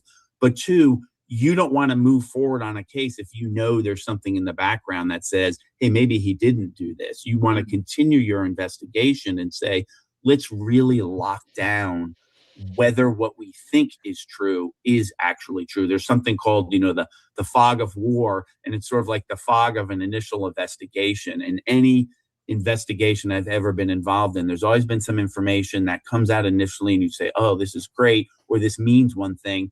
And then when you dig down or you find more information, you say, oh, that didn't mean what I thought it meant. And I think you have to be very cautious. You don't ever want to rush to judgment. In Brian Enitn's defense, too, I mean, Brian Enitn, I don't think he ever takes any days off. I don't think he takes days off. I don't think he takes vacations. I think he's just on the go. He's on the go. I mean, and I think he's married, too, is he not? I can't imagine he gets to spend that much time with his wife, considering how much work he does and how much traveling he does, right? Particularly in a case here where I think there's some understanding that unfortunately Lynette Hooker is probably deceased. So it's not like we're going to save her by making a quick arrest or something like that. The police have some time to take their time to really develop the case before making an arrest. What do you think they were looking for on the boat? Because we saw them going on and off the boat once they impounded it, and it looked like a crime scene text, and they had tape up around the boat. I think they are definitely looking for forensic evidence, number one. I think they are also, and frankly, I was going to say a number two, but I think, frankly, that forensic evidence is sort of traditional forensic evidence, DNA, blood, hair, fiber. But I think they're also looking for sort of what I'll call ship forensics, right? Can we tell why this system was shut off? What are the other systems on a boat? I'm not a boat guy. I don't know if they have like a black box like a plane has that's going to show the location that's somehow different from this AIS system. Those types of things. I think they're going to be really doing a very careful scrubbing, of this boat. What evidence is there of their life aboard this ship? Was there evidence that they had been drinking? Is there any evidence at all of a struggle that occurred on the boat? If you're looking at a boat and most of them have some type of even small railing, is that broken off? Meaning, oh, maybe someone could have fallen off either on purpose or accidentally. I think they're going to use this boat as a crime scene because they don't know right now exactly where the crime scene is, number one. And number two, because in this case, the crime scene is an ocean, you're not really going to be able to find anything unless you recover the body. You're certainly not going to get DNA from the ocean at large. You're not going to get hair or fiber or anything. So absent recovering the body, the boat really becomes the stand-in for, it's the best crime scene that we've got. So we've got to make sure we process it as well. All right, Julie Reagan. One of my things is if I don't know a word, I look it up so I can add to my vocabulary and my vernacular. So exculpatory means tending to clear someone of blame, guilt, or criminal responsibility. So exculpatory sounds like it would be an adjective. In legal context, exculpatory evidence is evidence that suggests a defendant is innocent or did not commit the crime. So in other words, to a defense lawyer, exculpatory evidence is the holy grail. For example, the surveillance video was exculpatory because it showed the suspect was in another city at the time of the murder. Which reminds me what Matt Murphy had to say about a good alibi in his book, The Book of Murder. He said, a good alibi is you are in Vegas by the pool drinking a pina colada while on the casino's video camera, and the crime was committed in California. He goes, that's an alibi. Remember that part, Laura? Well as we can. Is it an issue that they got the boat, a month plus later? It's not ideal. You're going to have to ask who had control of the boat during that month period. Did Brian Hooker have control? Did the Bahamian officials have control? What did they do? Is there anything that they did that may compromise any evidence that might be able to be collected? For example, there are sometimes sprays, luminol, and things like that when you're looking for evidence, but they can also have an effect on the evidence as well. And so you really have to ask yourself what happened during those intervening 30 days. Ideally, what you would want is the day that Brian Hooker spoke to the authorities, you'd want that boat in custody with a very clear chain of custody and a very clear indication of who came on and off that boat, via crime scene log or something like that. I don't know whether that happened here, but it is certainly less than ideal that the U.S. authorities, if they're hoping to move forward in a prosecution, didn't have consistent control over that boat the entire 30 days. If they don't ever find Lynette's body, and I know you're an expert on no-body homicide prosecutions, if her body never turns up, and I hate to say that, I mean, of course, everybody sort of hopes there's a miracle and she's like on an island somewhere. But at this point, obviously, like you said, it just, that doesn't seem likely. Right. If they never locate her, if they come up with nothing, is that a big problem in terms of a prosecution? So generally, no-body murder cases are hard to get to trial because you often don't know when the murder happened, where the murder happened, or how the murder happened. Yet in this case, interestingly, we don't know how the murder happened exactly, but we do know where and we do know when. So ordinarily, I would say anytime I'm faced with a prospect of a no-body prosecution, I say, yeah, it can be very difficult to get to trial.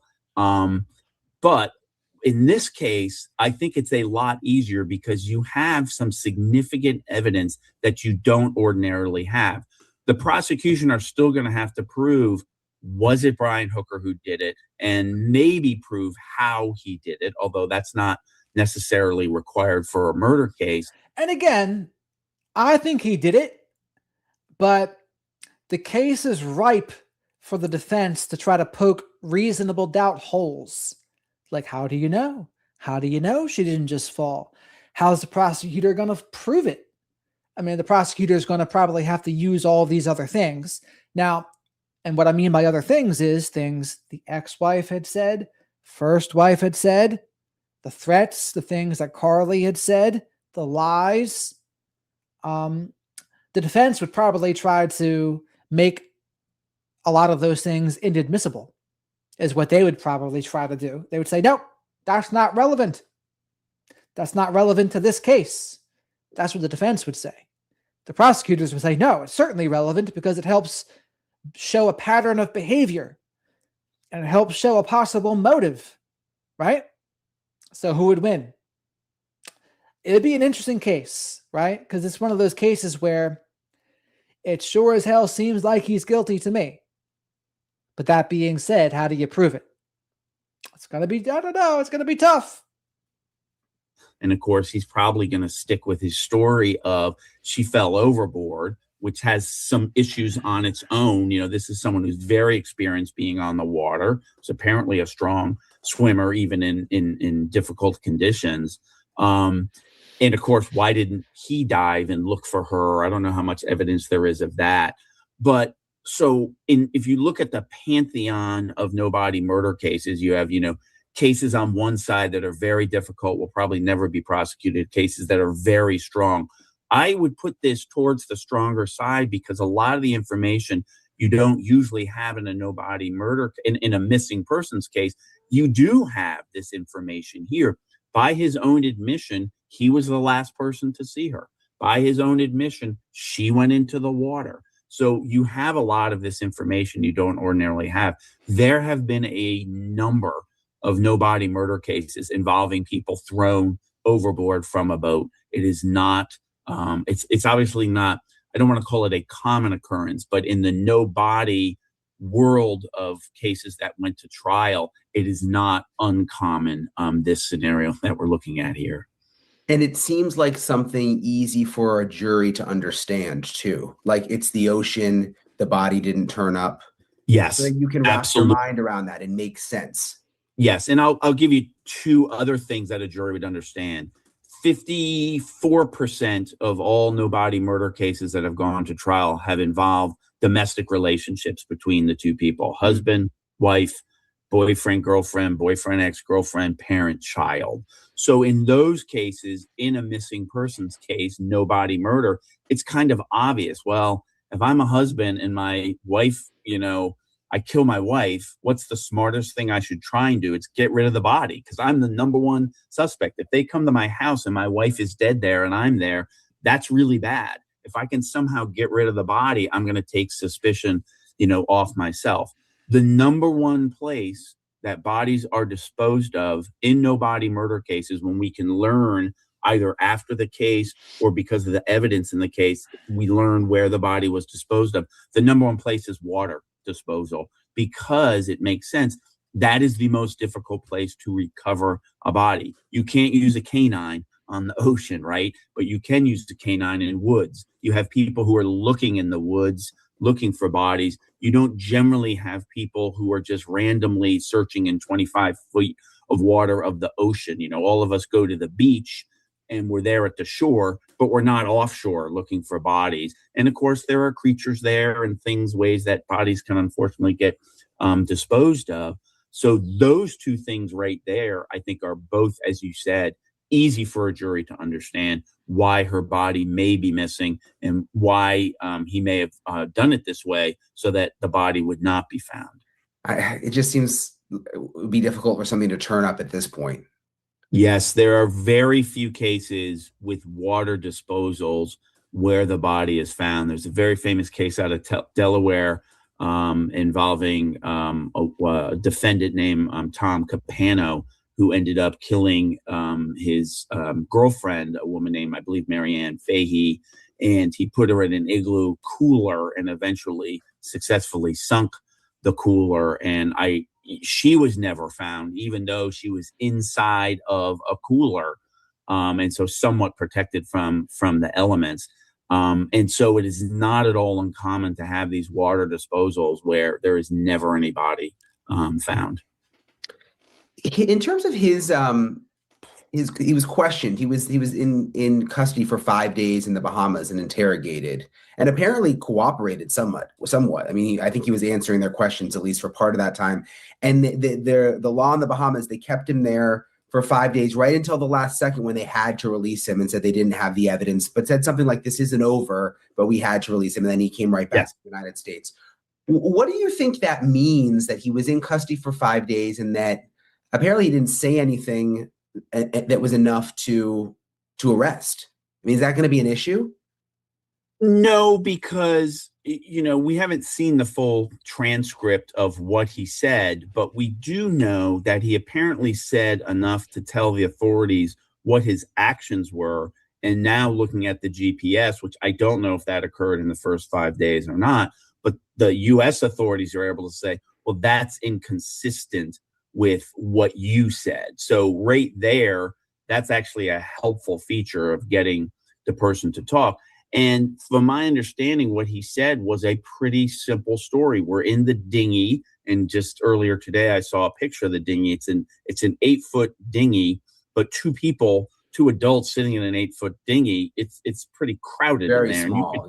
You could imagine it very easily, someone falling out and tipping off. Excuse me, and falling out and tipping off. But it's also, his story is very simple. She fell off.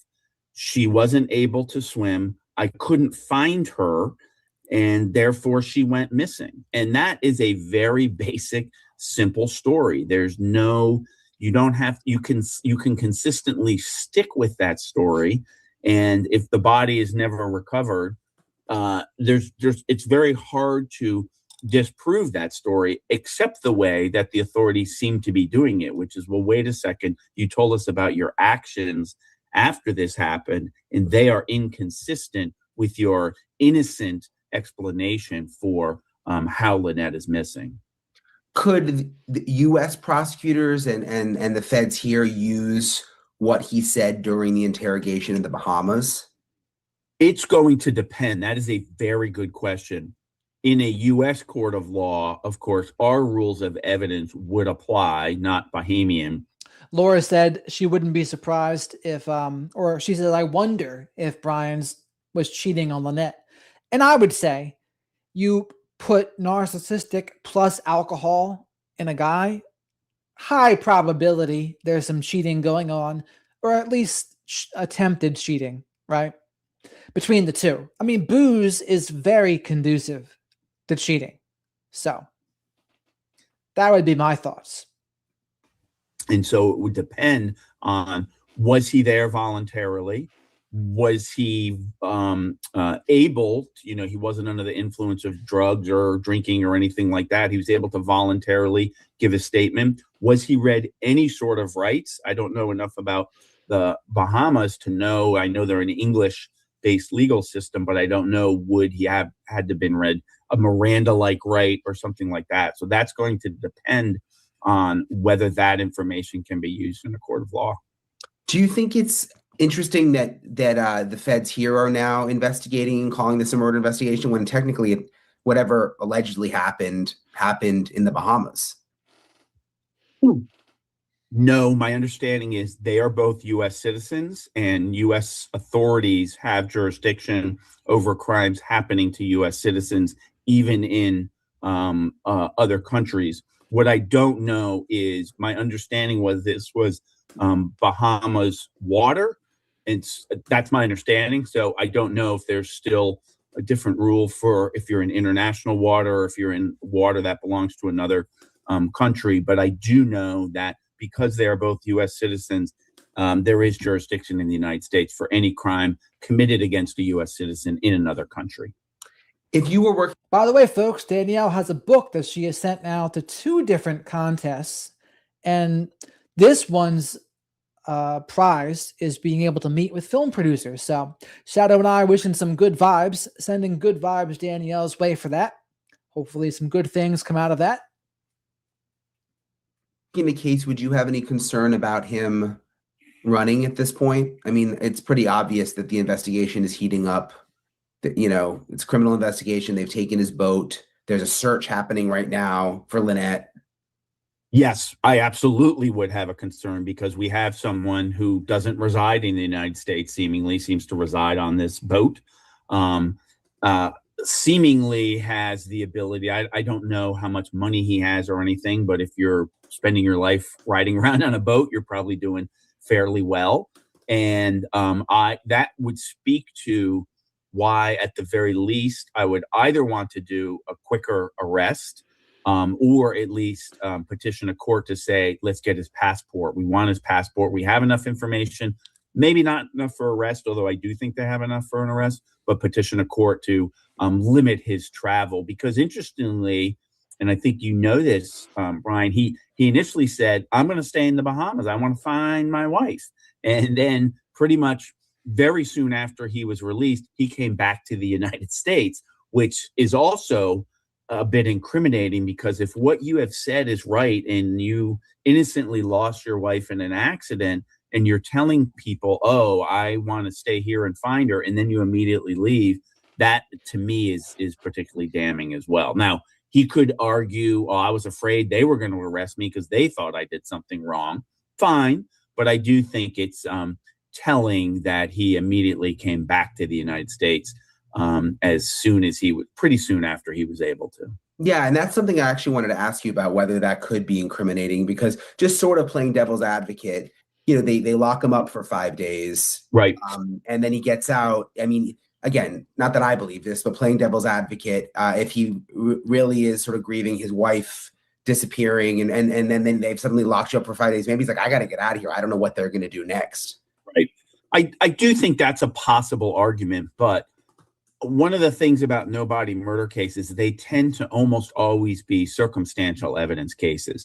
And so when you start to stack up all of these things, lied about where he was according to the GPS, had his navigation system turned off, now he's leaving when he said, I'm going to stay and try and find her, and now he's turning around and doing something different. I think all of those things point to a totality of circumstances that are significantly damning, as opposed to you didn't have any of that information and you simply had the idea that he said he was going to stay, but then once they released him, he left right away. That on its own could be subject to 2 interpretations, but when you stack up the rest of this evidence, I do think it's more damning. And he's also been quiet ever since, which is kind of interesting. He did.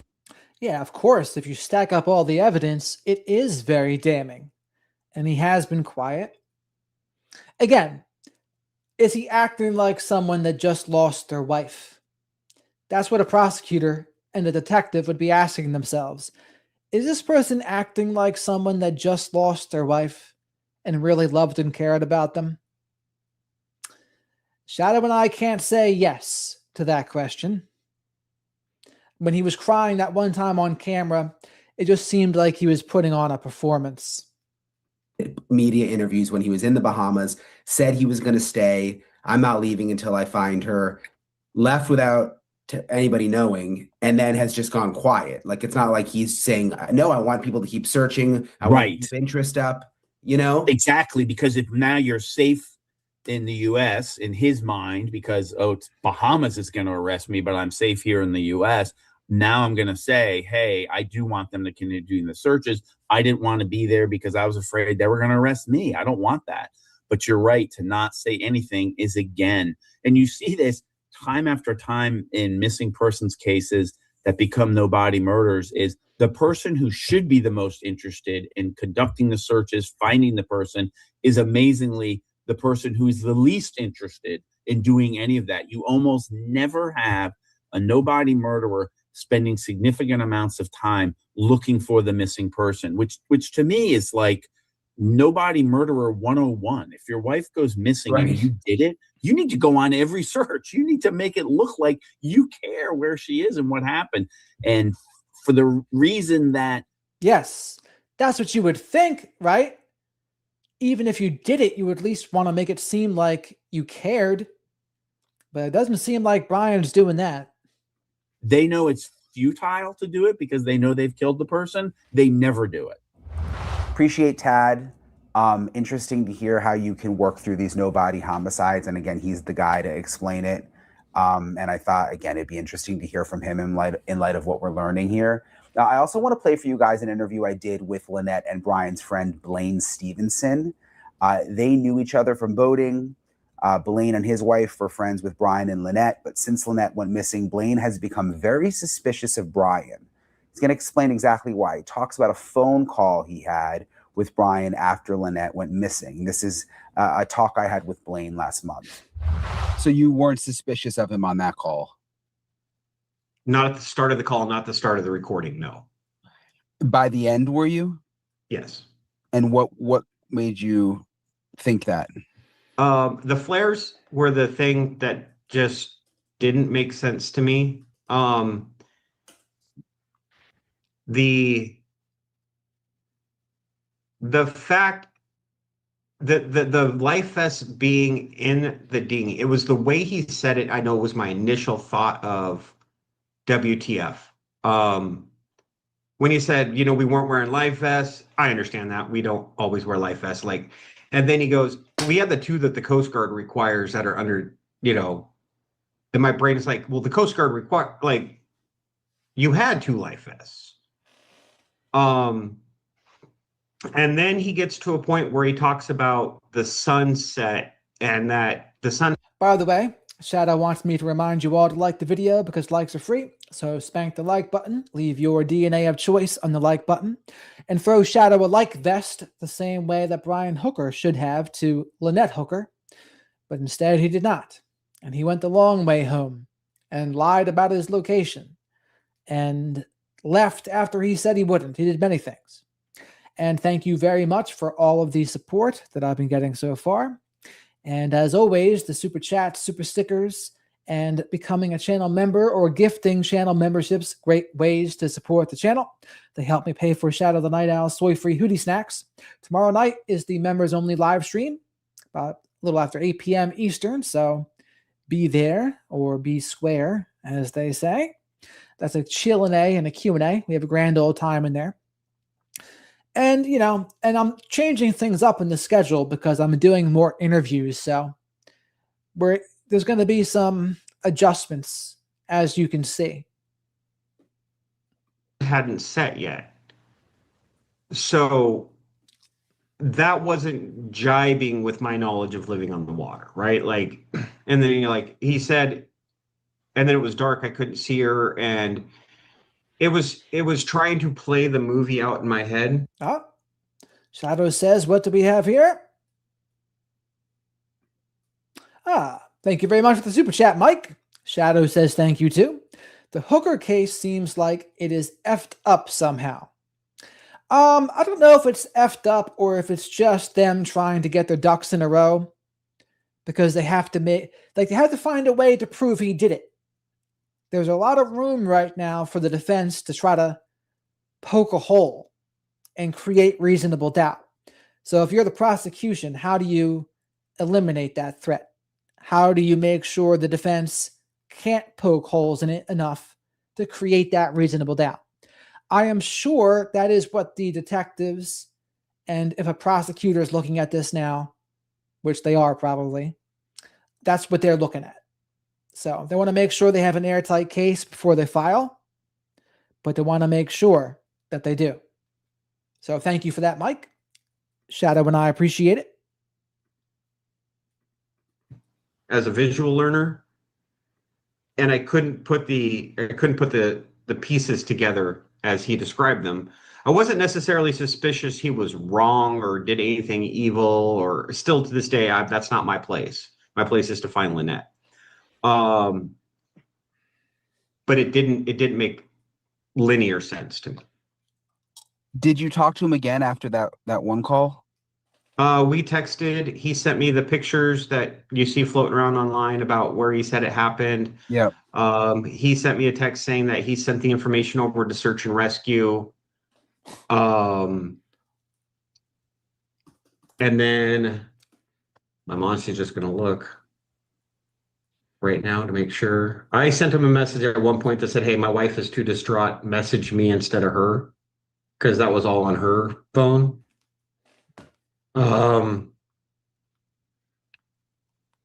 Any updates? I asked, send my way. He sent a picture of the green floaty that was found 100 yards south of where the dinghy reached. And that was it. And when was the last time you talked to him? April 7th at 8:25 a.m. Okay, so it's been a while. Yeah. Did you stop texting him, or what made you stop kind of communicating? If I remember correctly, the 7th was Tuesday, and he got arrested on Wednesday. And that's when we put ourselves into the narrative and released the recording, because he wasn't able to speak at that point. Yeah. The initial releasing of the audio was to get people out searching the right areas based off of Brian's story. It really was. It was, as we said when it first happened, Brian's in jail. Brian can't find Lynette. In those first 4 to 5 days, there was, in our opinion, there was still a chance that she was on an island somewhere, dehydrated. We still to this day don't know how extensive the search was. As we've built out our timeline of events and situations, it seems like search and rescue was out there, and I love search and rescue. I'm not hitting on them. They were out there searching for a good 3 hours that morning, Sunday morning, with Brian. But I do not know of any other official Bohemian search. Well, I'm just thinking, if they had him in jail for 5 days questioning him, I mean, they don't just do that willy-nilly, I don't think. I mean, you don't hear about that happening very much when someone goes missing, unless they had some suspicion, obviously. I'm just wondering if there's something they know that's leading them not to search. I would hope that they would release it then. Because as a family, we have Soulmate, Brian, and the Coast Guard all in America doing America things, right? And even, everyone's like, I hope they arrest him soon. Well, I hope they don't, because then everybody in the media gets closure, but the family doesn't. I still want us to be able to search the Bahamas. I was just on the phone with Darlene talking about, we need to get a search party, and she's in agreement. We're all in agreement. We need permission to do a search and find Lynette. Brian being arrested, guilty or innocent or any of that doesn't matter in finding Lynette. And I think that everything that shifts more towards the criminal side shifts away from where is Lynette's side. Yeah. I think about Carly and, yeah, you're right. I mean, we are also focused on Brian, and there can't really be any sort of resolution, I guess, if she doesn't know what happened to her Yeah, mom. Brian's sucking the oxygen out of Lynette's air right now, as far as she's the one missing. This really doesn't have anything to do with Brian anymore. There is a missing person in the Bahamas, regardless of how she got there.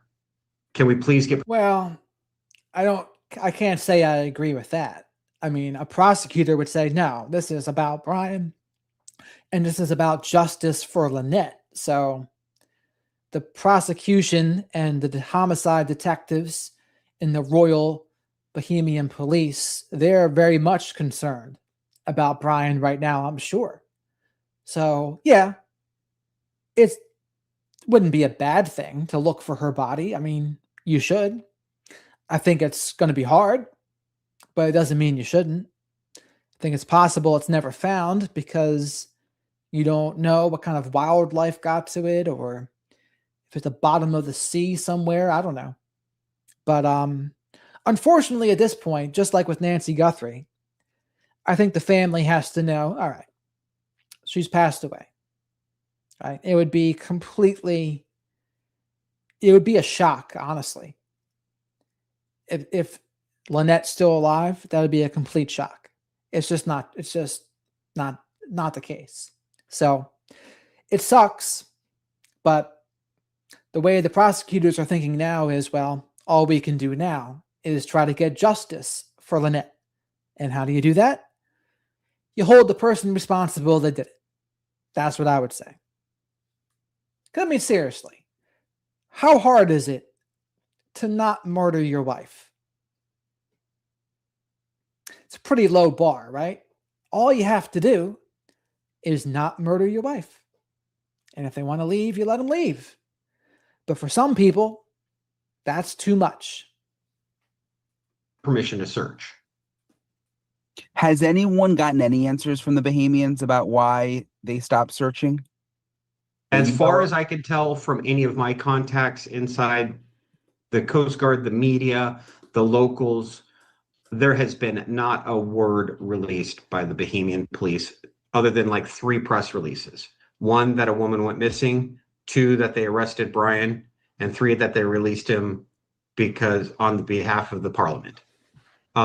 Those are the only 3 pieces of information I've been able to track down that came from Bahamian police themselves. Do you have any idea where Brian is? No, I don't. I don't know if anybody does.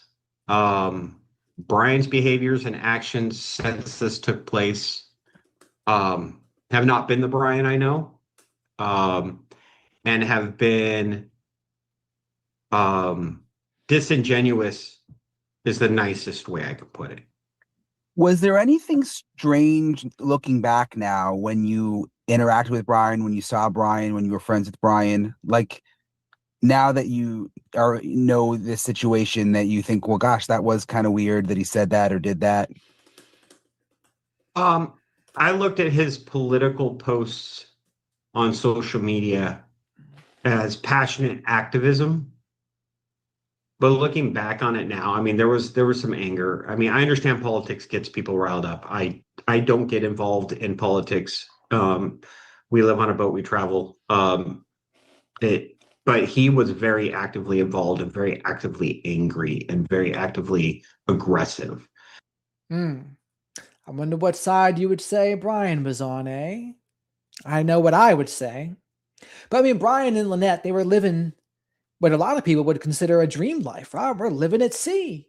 We're living at sea, chronicling our sailing journey, as they were called, the sailing hookers. Sounds like a traveling, it sounds like a traveling cat house, the sailing hookers. And I guess that showed some personality I didn't think transferred over, but it likely did. Was there ever anything with the way he interacted with Lynette that kind of, you thought, well, that was kind of weird? No, but when we were together or subsequently like online interactions, my wife would, you go out to dinner. I would talk with Brian, Lynette and Marnie would talk at the other end of the table. There was a time we borrowed their car, and I think most of the communication just naturally ran between Marnie and Lynette. Okay. Yeah, Lynette seems like a wonderful person.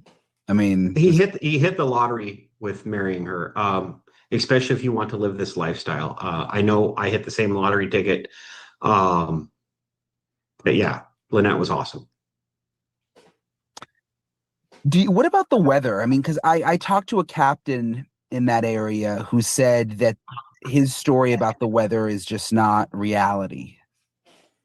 So I've talked with 3 captains in our boater circle that were there, and a homeowner that I trust that is also a boat owner, that say that night the weather got bad. Okay. I believe them. SB Angelfish did a Substack on the weather being bad that night. And a couple other people, I don't have permission to say their names, but they're like, hey, just so you know, the weather got bad that night. I think it's important to note time, though. So we've now seen videos, still footage, security cameras of the area at the time of incident. And we can see that it hadn't gotten bad. Well, that's a good question for the chat, Mike. So sometimes I use just thumbnails I make myself. I use the basic bitch thumbnails. Other times I'll throw it into AI systems and see what it does. And if I like it better, I'll sometimes use it. I don't know if it makes a difference to people, but I'll be curious your thoughts. I mean, the AI thumbnails are fancier. I know every video Tony Bruschi makes is now that. I don't think Brian Enitn uses them. Ashley Banfield, I'm not sure. Annie Elise, I think she does. I think she uses some AI thumbnails. But what are your thoughts, folks? And I did like the Wizard's Lair that Mike sent me of Shadow in My Eye. That was cool. Yet. I think it is important to note for a search or for finding Lynette that the weather did get bad later. Right? Like, I don't believe that everybody's lying, that but also I don't believe that video lies. So I do believe the weather got bad later that evening. I do believe that that it wasn't that bad at the time of the incident. He said the incident took place. So we got to mesh those two together and figure out what time did the weather get bad. Yeah. But you're saying the timing doesn't match up with when he said the weather was It doesn't bad. match his story. Yeah. But if he's remembering 2 to 4 foot waves and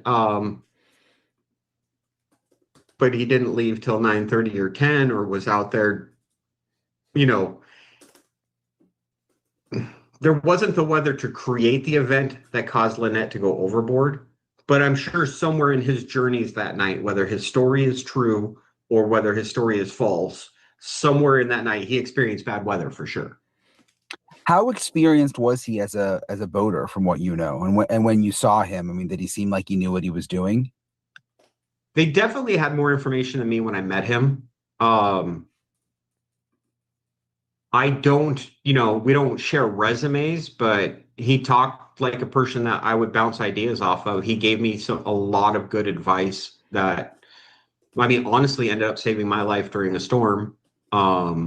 He got me through it. He was in my head.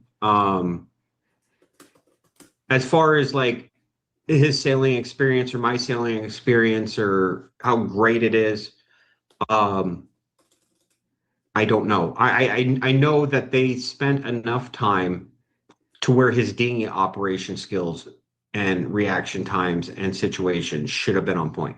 That was not the first time that those two in a dinghy hit a wave or had a situation on a dinghy. So I would say his boating skills were above average for sure. I'm just thinking back to your phone call with him. I mean, did he seem to you genuinely distraught? No, but I'm not. Didn't even hesitate. He did not seem distraught. That is telling. Not a And we heard that call too, by the way, didn't we? We heard that call. psychologist. I'm not somebody who. It's also, this was Monday at 10 o'clock. So a very charitable interpretation would be, Chatty Cathy mentioned, people do grieve differently, and sometimes people can be in shock. That is true too. And the incident happened Saturday. I did not, at that time I was recording him, know any of the timeline events in between and what he had been through. Or who was with him to help him, or, I would not fault a man for, taking anxiety medication when you lose your wife, and that may be why he sounded flat. I didn't and still won't read into that moment of his tone, because I have not lost my wife. I do not know what my tone would be like. Yeah, that's fair. That's fair. Was he a big drinker? When we met them, they drank. We didn't see anything negative, but right after we met them, they broke up for about month or two. And then when they got back together, and Marnie said, "Hey, the soulmate is, they're one Anchorage down here. We're gonna go." That's interesting. So he said that they were broken up for about a month and a half. But what did I say earlier, right? Often it takes a lot of times to leave, and somehow they got back together. Meet up with them and have dinner. And then she said, "By the way, they don't drink anymore." And it's just and then I think we had the conversation of by the way, they don't drink anymore. So they were trying to get sober. How about that? And what do we know they were not on the last day of Lynette's life? They were at the bar and they were drinking. So they were not sober anymore. We still drink in front of them, or is this we're helping them out? And then we just both did the shoulder shrug, and we never drank around them. So they were sober the time we hung out with them after they got back together. Interesting. When they broke up, did you know they broke up?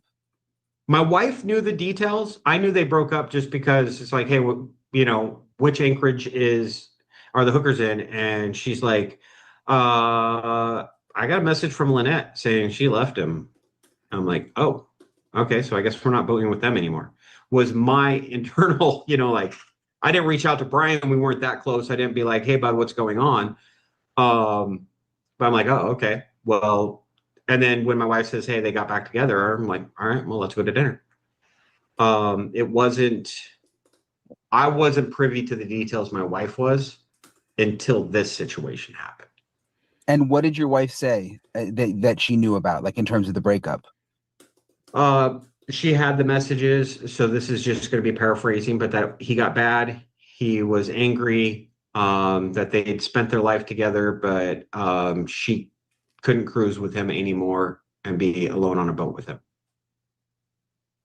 And I didn't know that even up until after I got off the phone. So she said she couldn't be alone on a boat with him. What do you think that means? Means she's probably scared, probably been harassed, abused. The same things one of the first two ex-wives had said, probably, right? With Brian after the incident. And what was the date of that the message your wife got?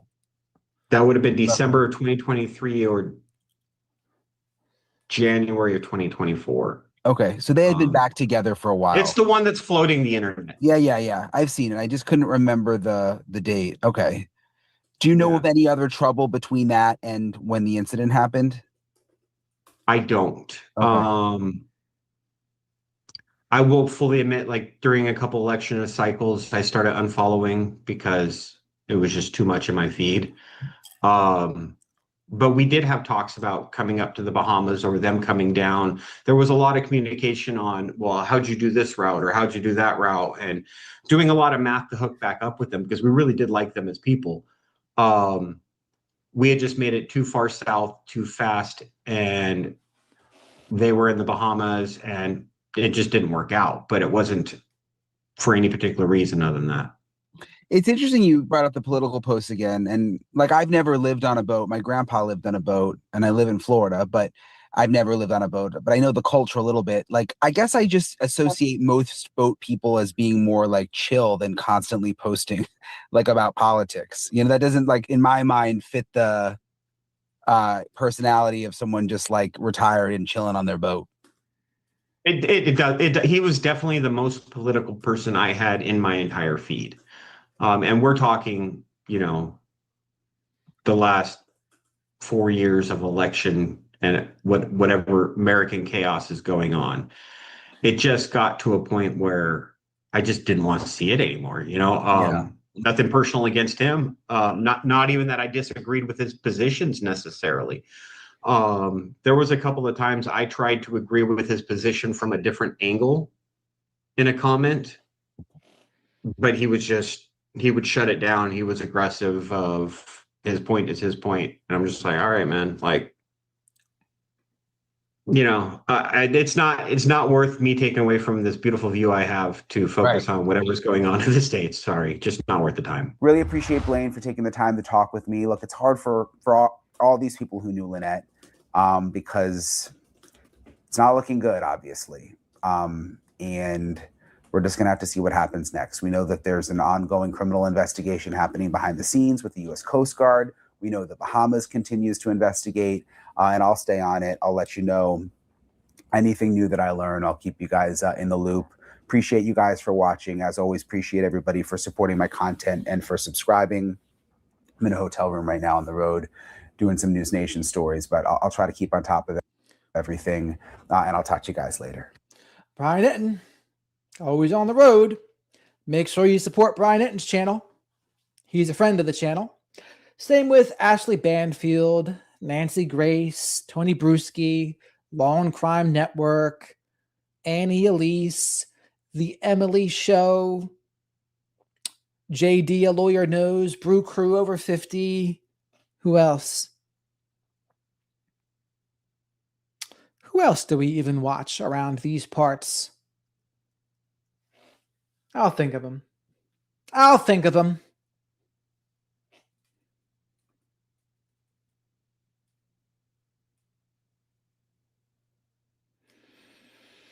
I've only been once seasick. I was helping my uncle, who was a lobsterman, a quahogger lobsterman in Ealer in New England, in that small fishing boat. I did get all dizzy once. But other times I did not. So it really just depends. But to summarize what we went over today in this video, apparently Brian Hooker's second ex-wife had claimed that Brian had threatened her the same way that Carly Aylesworth had said Brian threatened Lynette. So harassment, abuse, emotional and physical abuse, spitting on them, threatening that she would have an accident. So is that a coincidence? I don't think so. I think he's an abusive person. Domestic violence, maybe narcissistic abuse, plus alcohol in the mix. Pour alcohol on an abuser, and usually it's going to make them a much worse abuser. Usually.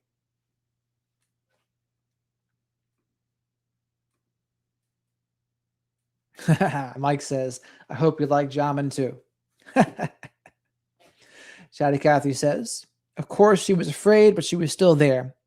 She didn't show fear at the bar or their walk back to the boat.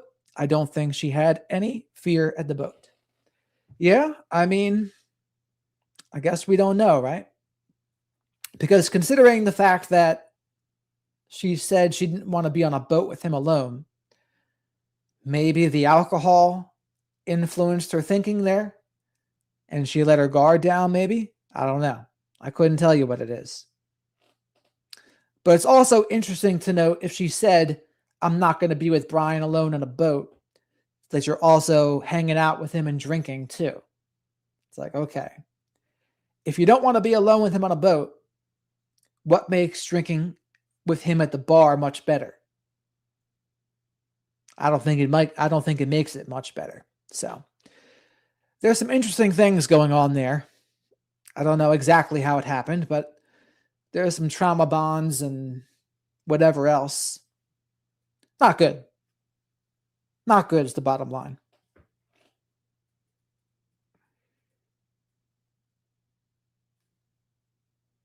Mike. Yeah, I mean, alcohol does make situations worse, violent, more manipulative, all sorts. Or drown sorrows, all of it, right? I mean, think about it. With all the crimes in the world, so many of them, especially homicides, they occur when at least one person's drinking. That's facts. I think it's over 50%. So it's not a small amount.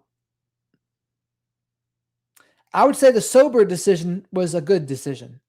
I don't know what made her go back on that, but I would agree, Snoop. Brian seems like a bad seed. No ifs, and or buts about it.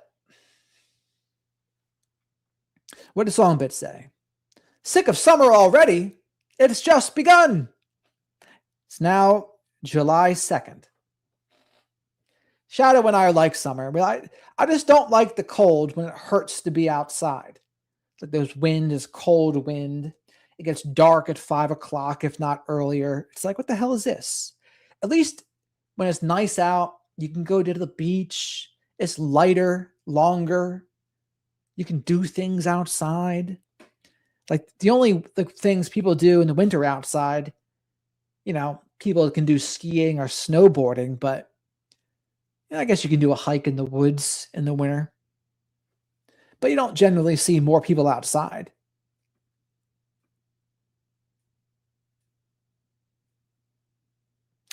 That very well could be, Miss Kim.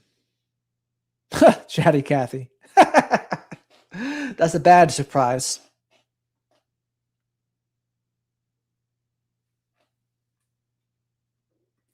Yes, it is a little bit toasty. Oh, hello there, Autumn. Shadow says hello too. Because Danielle's on the West Coast. Completely different weather out there. East Coast, very humid and warm. West Coast is it could be a desert, so it's like warm in the mornings, cooler in the evenings. The Pacific Ocean generally is pretty cool too, compared to the Atlantic.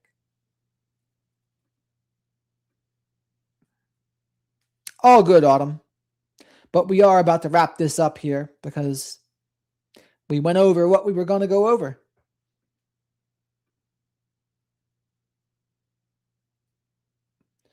Why not, Mike? I'm not sure what their budget is to do something like that, put undercover informants in the Tucson music scene. It would be interesting because I guess, Tommaso is in the music scene, but do you think he would tell on himself?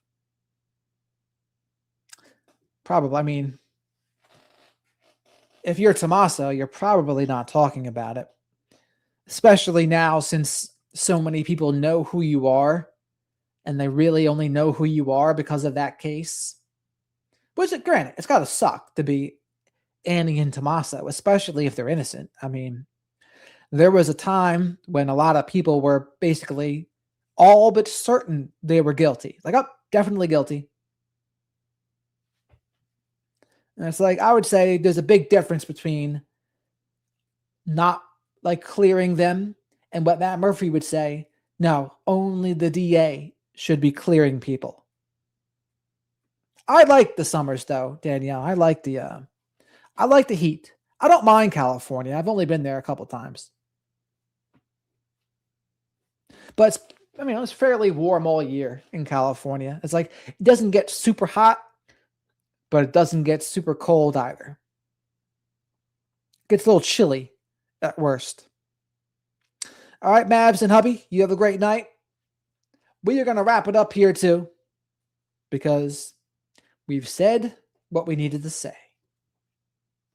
So Danielle and Miss Kim and Songbits and Laura, thank you very much for modding. Autumn, sorry you didn't get in here sooner. Mike, thank you for your support today. Laura, thanks for the support today too. Wendy, hope to see you in the members only live stream tomorrow. Chatty Cathy, thanks for being here. Songbits, have a great night. Thanks for modding as well. Miss Kim, thanks for modding. And of course, Laura, thanks for modding. Snoop, thank you. Ward was here earlier. Thank you, Ward. Linda, who is Creative Soul. All right. So it was great to see you all. Alicia, glad you found us and glad you came over on Laura's recommendation. Oh, absolutely. It's warmer, Danielle. Absolutely. Pacific Ocean is a little chilly because it's coming down from Alaska. It's coming down from the North Pole. The Atlantic Ocean is coming up from Mexico and Florida. The old Gulf Stream, they say. Up, Annie. High and by there, Annie. All right. Thanks for being here, everybody. Thanks for the support. Shadow says thank you, too. Thank you for the soy-free hoodie snacks. Make sure you like the video while you're here. If you're not subscribed for whatever reason, make sure you subscribe. And again, Shadow and I thank you for all of the support. And with that, we shall see you on the morrow.